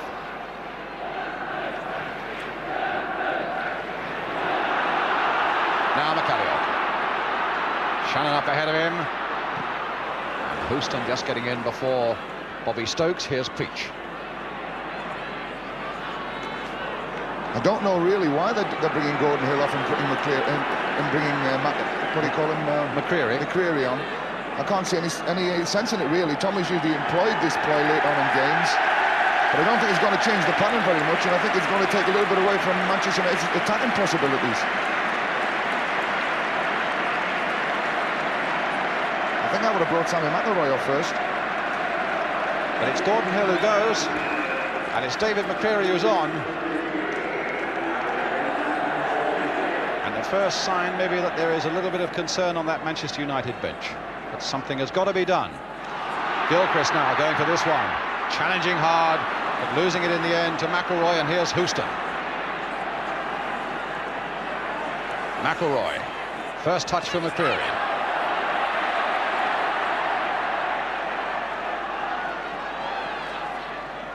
McElroy. Nicked away by Blythe. Not easy for anybody to come into a cup final as a substitute and pick up the rhythm of the game. Won't be easy for McCreary. He's a busy little player, and he chases around, and he worries people, and he gets involved in almost every ball. And this is probably what Tommy's brought on, trying to upset the defence a little bit. Osgood not quite able to reach that one. Buchan's here. Halfway through the second half now. And still the score, Manchester United 0, Southampton 0. Holmes going in for that one. It'll fall for McCalliog. A touch here for Gilchrist. Hit forward again for Osgood. Now they've got men up, almost a 3 against 3, but Macari came back quickly. Just look how quickly 7 of them got back for Manchester United, in fact. Here's Peach in a bit of space. The long cross in again towards Peter Osgood. Osgood's header. Shannon won't get there, and Greenough had to turn it behind. There seems to be a bit of pressure on the faces of those Manchester United players now. Long cross, won well by Osgood there. And Greenough turning it away. So David Peach again with the corner. Osgood and Shannon right in there once more. Holmes is at the near post. Still not very far away. Gilchrist with the header. Hoston with the header clear. Here's Pearson. Touch there for Brian Greenough. Forward now for Macari. Now a chance for United to break. Forsyth. Creary on the far side, the substitute.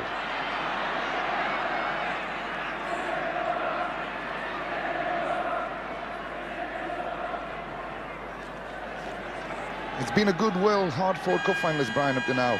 Not a lot of great chances at either end have been created, but it's got its merits, the game. Here's McCreary. Played back again. Turned in towards McElroy. Could come something here, no. Forsyth again. Deeper one this time towards Macari, but Turner judged that well.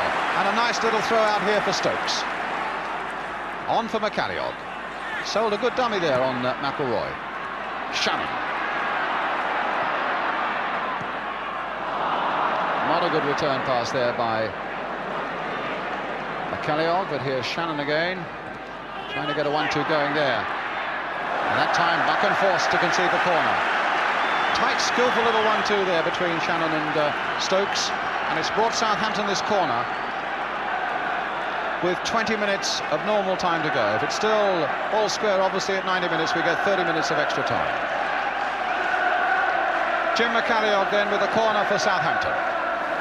Jim Steele's come up on the far side, but pushed in order to get a sight of the ball, pushing the back on Brian Greenough.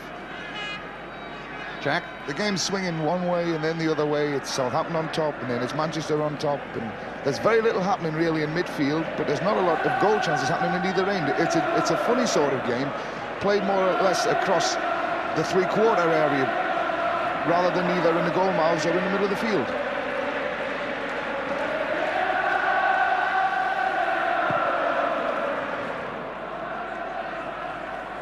McCreary. Koppel. Daly. Koppel again. Forsyth making a run on the outside, but it was a dummy run. There's Koppel's cross. It really wasn't a very good one.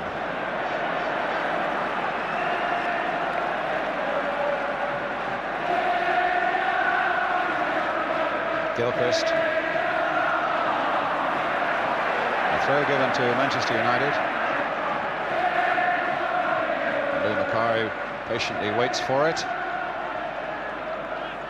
Pearson then shielding that ball, just flicking it wide there towards Macari, but Gilchrist again read that situation so well for Southampton.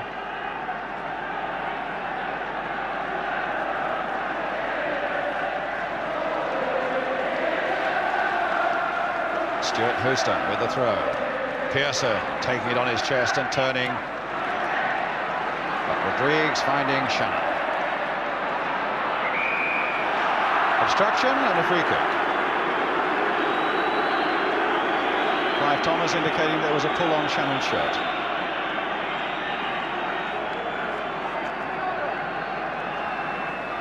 Rodrigues with a kick. Hit towards Peter Osgood. McCalliog. Or rather Stokes now, McCalliog to Peach. Chipped in again towards Stokes. McCalliog playing it forward again towards Nick Holmes. Stokes with a shot! Wasn't far off the mark. Suddenly you get the feeling, Brian, that Southampton are no longer afraid of Manchester United at all. And they're just going to play the there game by Holmes, and a nice touch there by Stokes, but wide.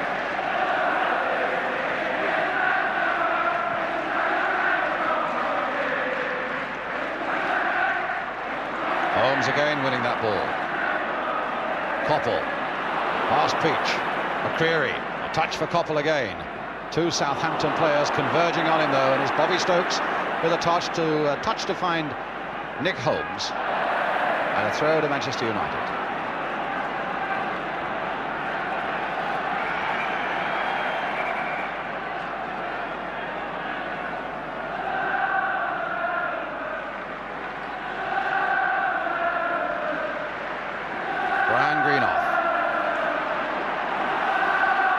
Martin Buchan.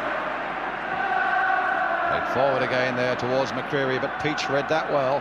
McCalliog with a long ball. There goes Shannon. Osgood tearing into a space as well. And Osgood's got the touch. And Stepney had to make the save. Alec was out like the shot there. But another brilliant run there. You watch by Alec Shannon. Narrow this angle here. Great position. Stepney, 6-yard line. Look. Great position, very quickly. Good chance for Peter Osgood there. Now Coppell.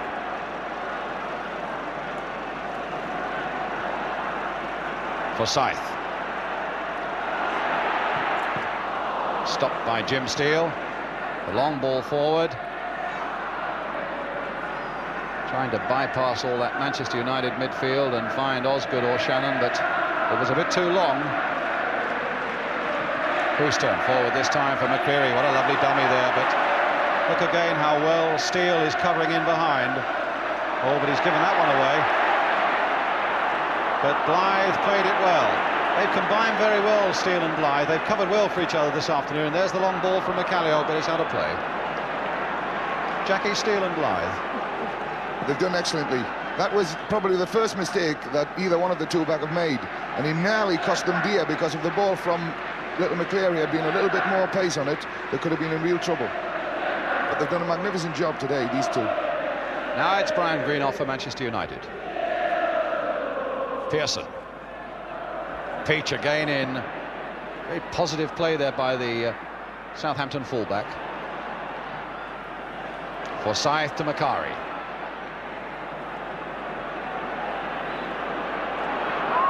Good run here by Macari, brilliant run, and look who's right back to do the challenging. Peter Osgood was there, working hard in that situation for Southampton. Pearson struggling a bit again, and they've already got their substitute on, remember. And if there's extra time, that might be quite a significant point. Pearson really is struggling a good deal now.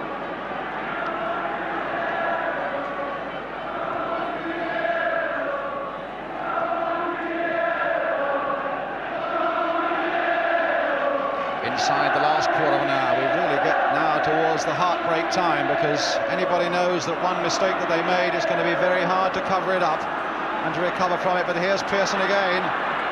Doesn't seem to be worried too much about his injury there. Got him a corner. Stuart Pearson gets himself at the positions up beside people, and this area you're always going to take a lot of knocks, because people always come in and challenge you from behind. And he's done well today, because he's took a real battering from the two-back centre-halves of Southampton. So here's the corner then. Steve Coppell with it. Floated in towards Stuart Houston. Ian Turner's safe catch.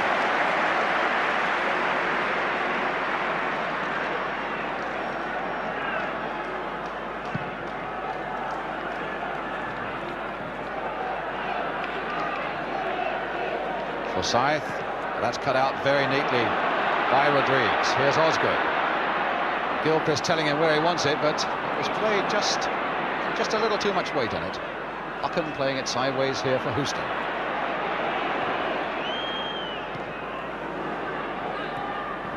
Now McElroy.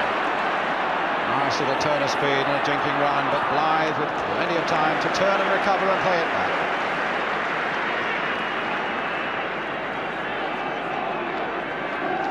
Peach. Osgood. A lovely header there. Twisted in midair. Found McCalliog. The long ball there towards Shannon. Now it'll come for little Bobby Stokes. Hit well, just over. It's Southampton who are making the better-looking breaks at the moment. Little Bobby Stokes, he's had a couple of good shots here that have just been slightly off target. This one, dipping all the way. And it could have fitted because Alec had just come off his line a little. Forsyth for Manchester United. Pearson. Daly. Macari. Houston. Creary fighting for that one. Blythe very assured and very confident though, this number 5 for Southampton. Got in well there again. A really faultless performance by him.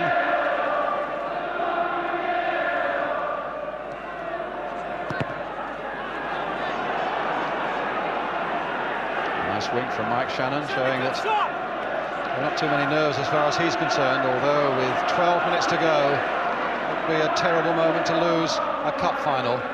Equally, you might say it's a marvellous time to win it. And as Jack says, it will be a brave man who put money on this match now. Here's McCalliog. Here's Holmes. Osgood outside him. That's the ball for Osgood. Stokes and Holmes are waiting in the middle. Still Osgood. Will he get a shot in? No, he tried a little too much. And they closed tight on him. And it's with Pearson.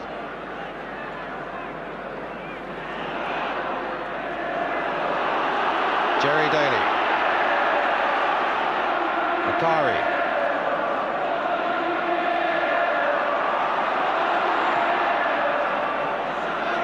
Now it's with Brian Greenough. Forsyth.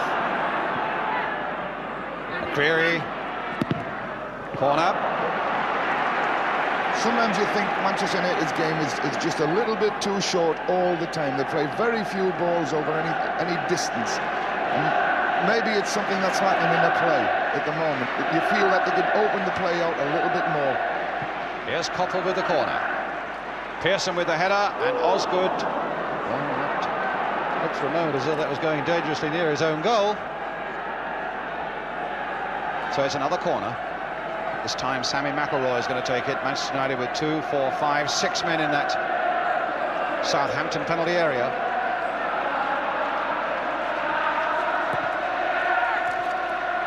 It'll come out for Daly. Hit first time. Gilchrist got a foot to it. Pearson got a header to it.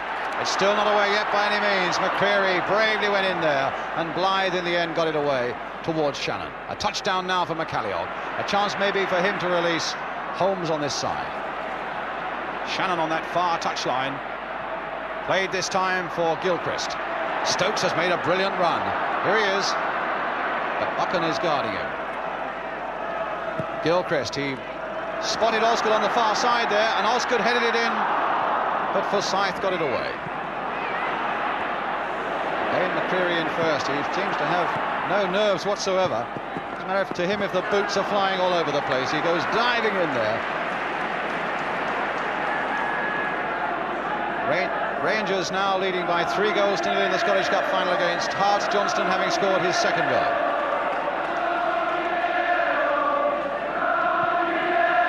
But still no goals here as we reach 9 minutes to go. A free kick to Manchester United. A foul by Blythe on McCreary, and Blythe showing a bit of dissent there, and Clive Thomas reacting fairly quickly to go have a word with the big number 5. I can't understand why he was complaining about that one. It was a blatant foul.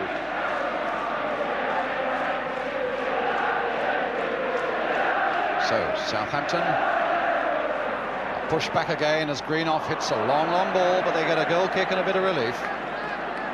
Southampton have played very well at the back and pushing out and not allowing Manchester United into the box, especially in positions like that. They're not cluttering up in front of the goalkeeper, and it's paid off dividends because Manchester can't get in behind them.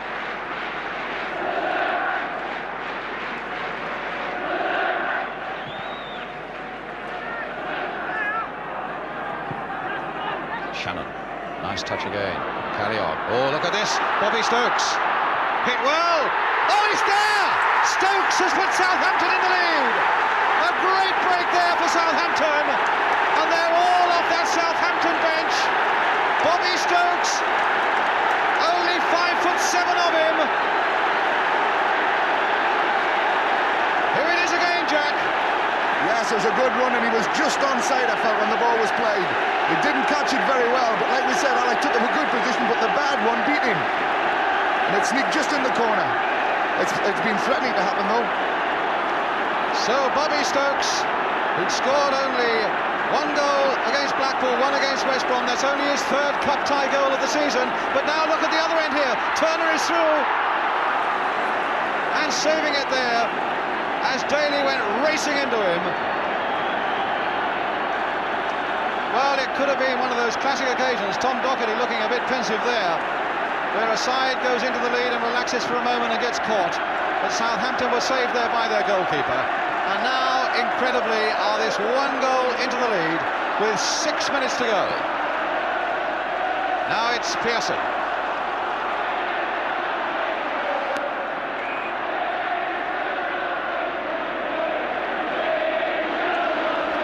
Well, the Saint supporters up from the south coast.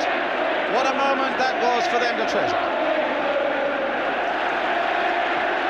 Like I said, Brian, what a time to score the winner, because it certainly looks that way now.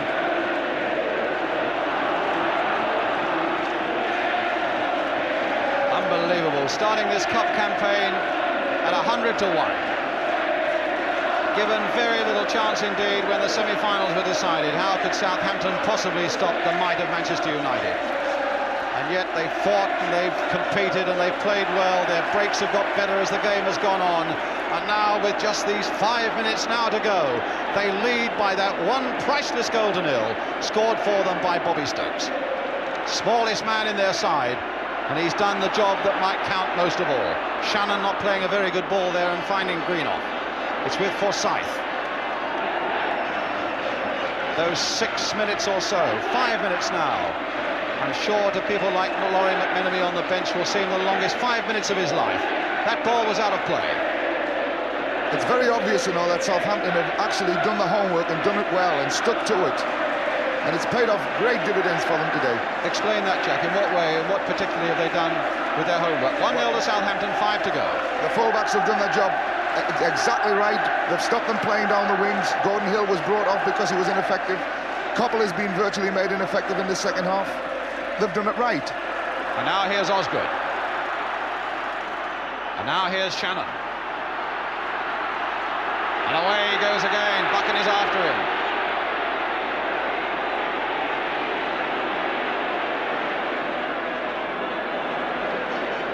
Goal kick. Alex Stepney running there to get it taken quickly. 4 minutes to go. And worried men on the Manchester United bench. There's Ted Bates at the far side indicating 4 minutes to go. Come on, says Tom Kavanagh and Tommy Docherty. And Greenoff now taking it up for Manchester United. This will be the shortest 4 minutes in Tommy Kavanagh's life, and it'll be the longest 4 minutes in Laurie McMenemy's. Now Pearson for Manchester United. Turning inside, but Nick Holmes getting it away again. He knows it's safe all the time it's in touch. Tremendous reception now from the Southampton fans. And almost dead silence at the other end of Manchester United.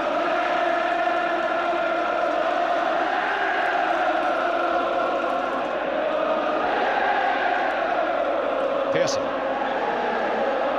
Goal kick. They're up and down on the bench there, that Southampton bench, like men possessed. they suddenly see a superb light that's been shining at the long old end of a tunnel for a long time during this cup campaign, and suddenly they realise that it's almost there. 3 minutes, in fact. That's the United end, with little to say for themselves at the moment. Martin Buchan, the Manchester United skipper. And at the moment you get the feeling it could be Sunderland and Leeds all over again. 3 times in 4 years a second division side has been to Wembley.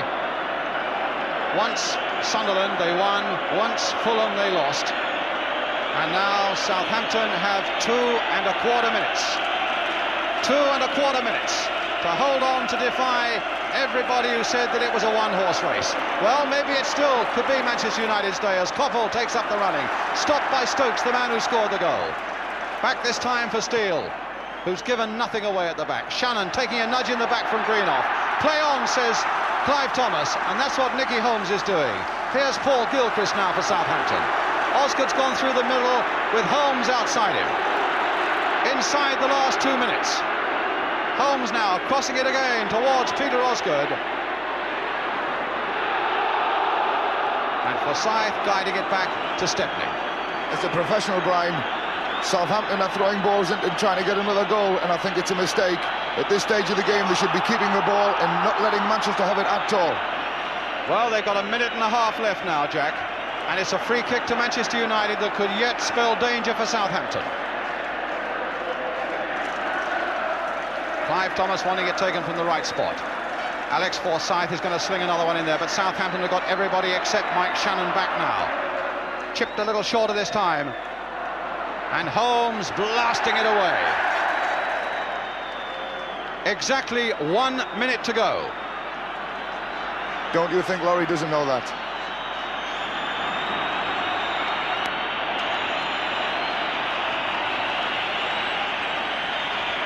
So Bobby Stokes could be 1 minute away from being a match winner at Wembley. Houston pumping it hopefully forward again, but yet again that yellow back four of Southampton have come forward at the right time and caught Manchester United offside. That was a great ploy. At this stage of the game, players are always tempted to go backwards towards their own goals in fear. Southampton came out and did it exactly right. Well, that was a strange free kick to play there. I would have thought it needed to be belted at the other end, but they know what they're doing. And they are now, by my watch, 10 seconds plus any injury time that Clive Thomas adds on. 10 seconds away from bringing another great surprise to a Wembley Cup final. Koppel now for Manchester United. It's got to be the last fling for United now. Steele versus Daly. A throw to Manchester United. Maybe it's not all over yet. McCreary going in there. And Southampton again getting that ball away to the safety there, but only as far as Greenough. We're in injury time now as Greenough plants it forward again, and again they're caught offside. And that could be the crucial chance now for Southampton to calm themselves down, take their time, get the ball into the Manchester United half and bring about their victory. A half a minute of injury time already played. And they've done it! Southampton have won it! Bobby Stokes' goal has done it! Laurie McMenemy, emotional tears there.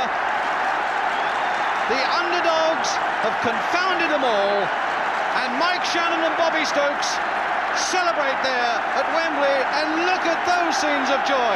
Ian Turner, who was in trouble early on, but survived it all. Mel Blythe, the big number 5, and the number 2, the skipper Peter Rodrigues, on a free transfer a year ago. Tom Doherty coming out with dignity, knowing perhaps that he's been beaten by a better side on the day that did their homework so well. Superb scenes of great excitement for Southampton.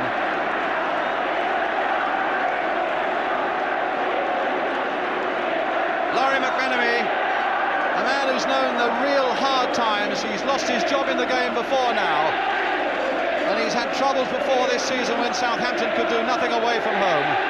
And they're crying there. Jerry Daly, is it? On the ground, crying and quite unable to believe that Manchester United are being beaten. Brian Greenough.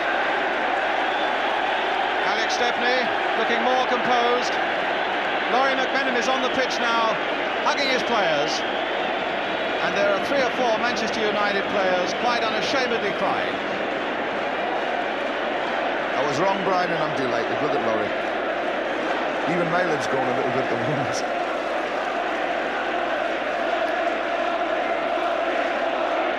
He really is the genuine article, Laurie McMenemy. He's upright and he's honest as the day is long. And he's fashioned a good side here at Southampton.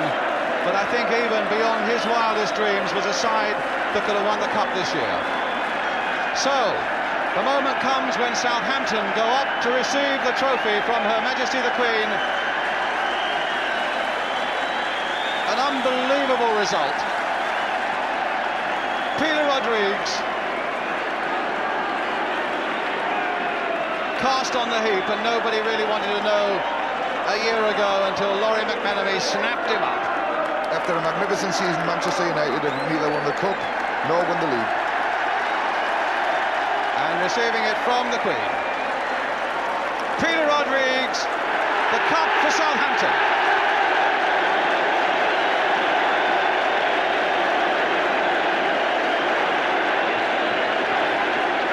Ian Turner. Peter Osgood, the second time he's had a cup winner's medal, the last time 1970. Just got a picture of the Manchester United chairman Louis Edwards there on the left of the picture.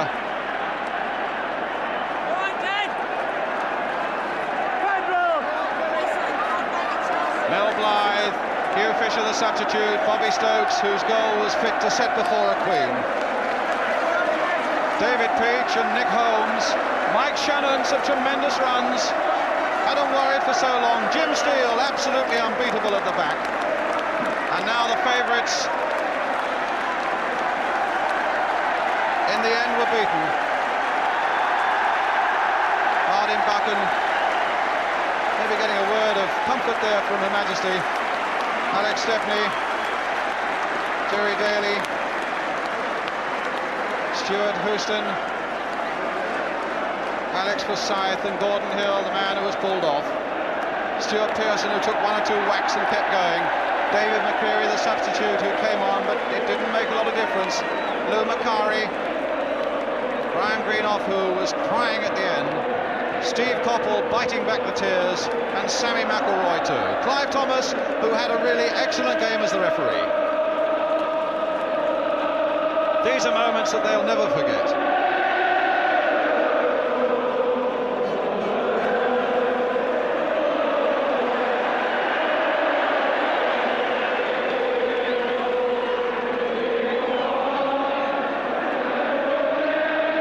And there's Peter Rodrigues and Jim McCalliog with the cup. Surely they're going to do a lap of honour. And when they do a lap of honour, I just hope they get the right sort of reception from Manchester United fans. Alex Stepney, well, it's the old business that nobody in a cup final wants to know much about the loser. Winning cups is all about the winners, and here they go. A few of them are shouting, a few of them are whistling behind that Manchester United end.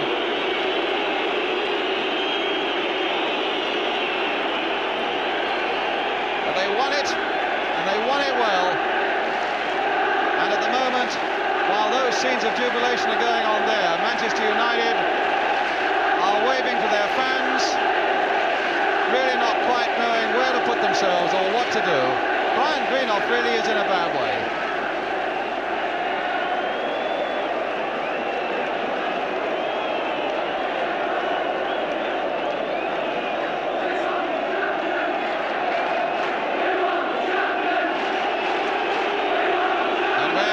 Southampton on that lap of honour, and in fairness to them, the Manchester United fans are giving them a good reception.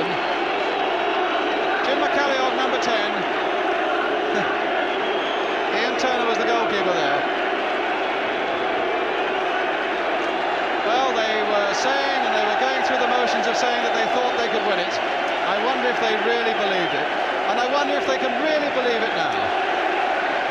Just look at the smile on the face of Mel Blythe and Peter Osgood, and Jim Steele as well.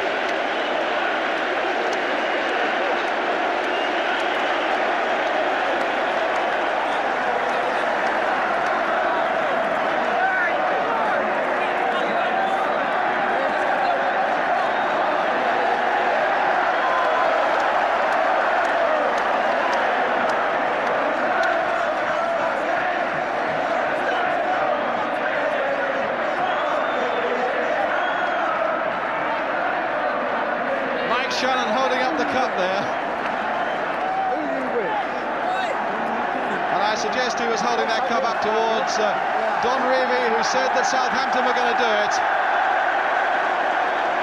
Tremendous moments in a footballer's life, to come here when nobody really fancies you, and yet to steal away with the biggest prize of all.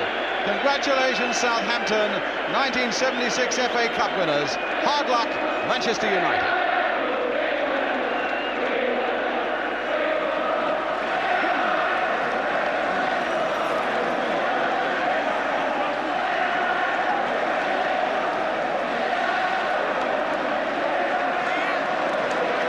They all want to get a grip of it, and the man who's got a hold of it now is the man who made sure that they would have it. Bobby Stokes with that goal right at the end separated those two sides. The old pendulum began to swing a little bit towards Southampton in that second half, as Jackie Charlton said that it was. And Bobby Stokes made sure that the cup went to Southampton. Saints fans at that end.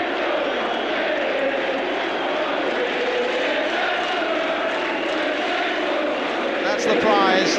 Those are the supporters.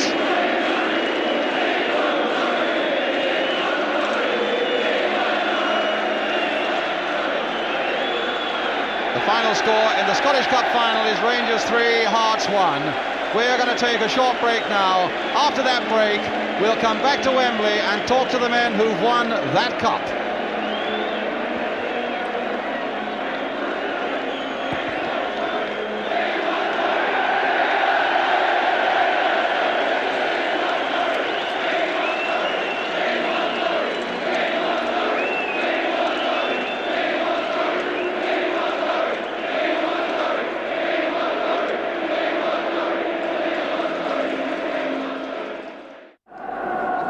That's what it's all about. Silver with blue and yellow ribbons. Southampton the winners, and the man who scored the goal that gave Southampton the cup, Bobby Stokes.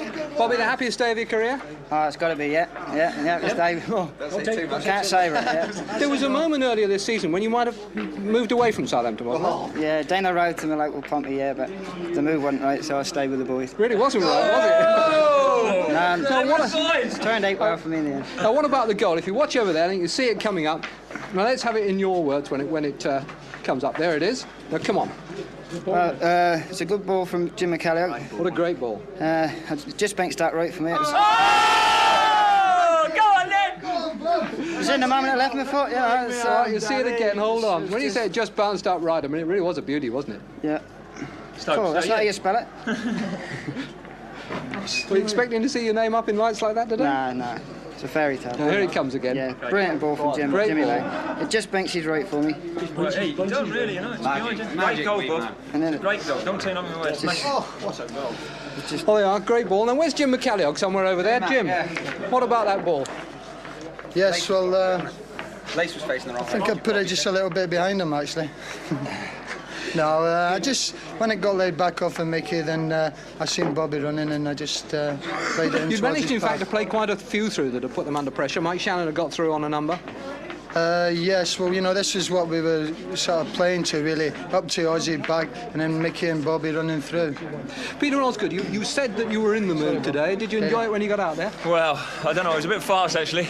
I didn't get a lot of the ball, you know, because we was, as Jim said, knocking it over the top for Mick. Mick did great as usual for us, you know, and he worked out smashing for us. Mick Shannon, when did you think that you could actually win the cup?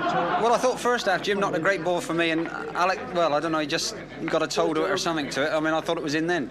But that was always on for us, you know. It was just a matter of getting it right. And, I mean, Christ, the lad didn't have hit it well. I mean, it just dropped right from him. And, I mean, he's the best in the club at it. We've said it, we've been saying it all for so long. And, I mean, well, what can you say? Oh, dear, frightened you to death. What about the Manchester performance? Were you disappointed by it? Well, they were a bit edgy, I think. You know, sort of young kids, you know, they seemed to be a little bit nervous before the game. You know, you could sense it. After about 10 minutes, you could feel it. David Peach, you were at the receiving end, as it were, when they were coming at you. Did you ever feel in trouble? A couple of times he got past me on the outside. I think I was a little bit too eager to get the ball, you know. But once I just stood in front of him and let him and jockeyed him, he never felt he was going to go by me. Now, Laurie McMenemy, come and say hello, Laurie. Congratulations. Hello, tremendous Joe. performance. Hello, thanks very much indeed. Now, when did you feel that you had the game in your pocket? When the ball hit the back of the net. No, I didn't think that Manchester United gave us many problems in the second half. In the first half, I was always worried. The only problem I had in my mind was if they got a free kick or a corner. The free kick, which was flicked on and headed against the post, that was a very good corner and deserved better, really. But when that didn't go in, I turned to someone next to me and I said that I couldn't see them winning it then. Well, now we can show you the goal again, and we'll have a look at it now from behind the goal. I wonder if you'd tell us how you see it from here. Well, Jimmy McCalliog actually, I think, had a little look before he struck that ball. Bobby ran forward well. I wondered if he was offside. I didn't realise he hit it as early as this. Full marks for doing that, because he knew where the goal was and he stuck it right in the corner. That is a much better goal than I thought it was. I thought Bobby had took it on one stride, you know, a bit of control and then hit it. But the lad hit it and it was going away from him and he struck it in the opposite corner. That was a very good goal, good technique. When did you think they were going to win? I couldn't see us losing, Gerald, but we had a lot of good chances early on, and when we didn't hit the net, I thought Mick had a great chance. That was a tremendous ball off Jimmy McCalliog. Now, everybody saw this game as being a matter of Manchester United coming at you. Yes. Now, what did you have in mind and what worked for you? I think the trouble is, Gerald, that you just said everybody had this in mind. You haven't seen much of us this year. And the top press raters haven't either. And it's not a criticism, it's a fact of life, sure. That they've got to go and look elsewhere. And on paper, we looked as though we'd be second raters and underdogs. And we honestly and sincerely worked very hard at proving that we were a good team. I've got a very good blend of people. If you can understand, I don't think that we've been good enough recently to get out of the second division, but we're good enough to perform. Was this your best performance of the season? We're good enough to perform in the first. No, anybody that has seen us regularly, the second grade of writers, will tell you that this is how we can play, and I thought it was a good game, but I'm possibly not in a position to Have you played better than this season? Yes, I thought we've had occasions like Sunderland, we beat 4-0, it was a very good game, and Bristol City, we played some tremendous stuff early in the season. We've had some excellent performances, but to play well here, I mean, is a bit special. And Mick Channon's just shouting, don't forget his testimonial match on Monday night, QPR, who are champions at the moment versus the cup winners, can't be bad. I think you'll be queuing outside there now, aren't they? Well, it should be, because Mick Channon deserves everything he gets. And what about Europe? So does the team today. Well, Europe, we'll have to start sprechen die Jody Hinny. Well done, Laurie. Congratulations, Aaron. I just want to have a word with someone we haven't talked to, Ian Turner, the goalkeeper. Ian, you had one or two moments in the first half when you had players through who caused you a bit of problem? Yeah, one or two bobbles in the area, you know, of shots. But nothing serious. You had one I remember right out on the edge of the box that looked a bit Gordon Hill came through. We were caught a bit square at the back. We pushed two full-backs up, which we only usually push one up opposite side for a quick switch. But we were covered. If he'd have got past me, Mel was behind, which I never knew at the time. But you certainly had matches this season when you personally have had a lot more work to do. Yes. I think he was one in midfield more than anything else. I mean, Alex Stepney never had anything to do, really. You know, and I don't think I had that much. But I think all the other 10 had to work a bit. Sure. You know? Ian Turner, congratulations anyway. Thank you. From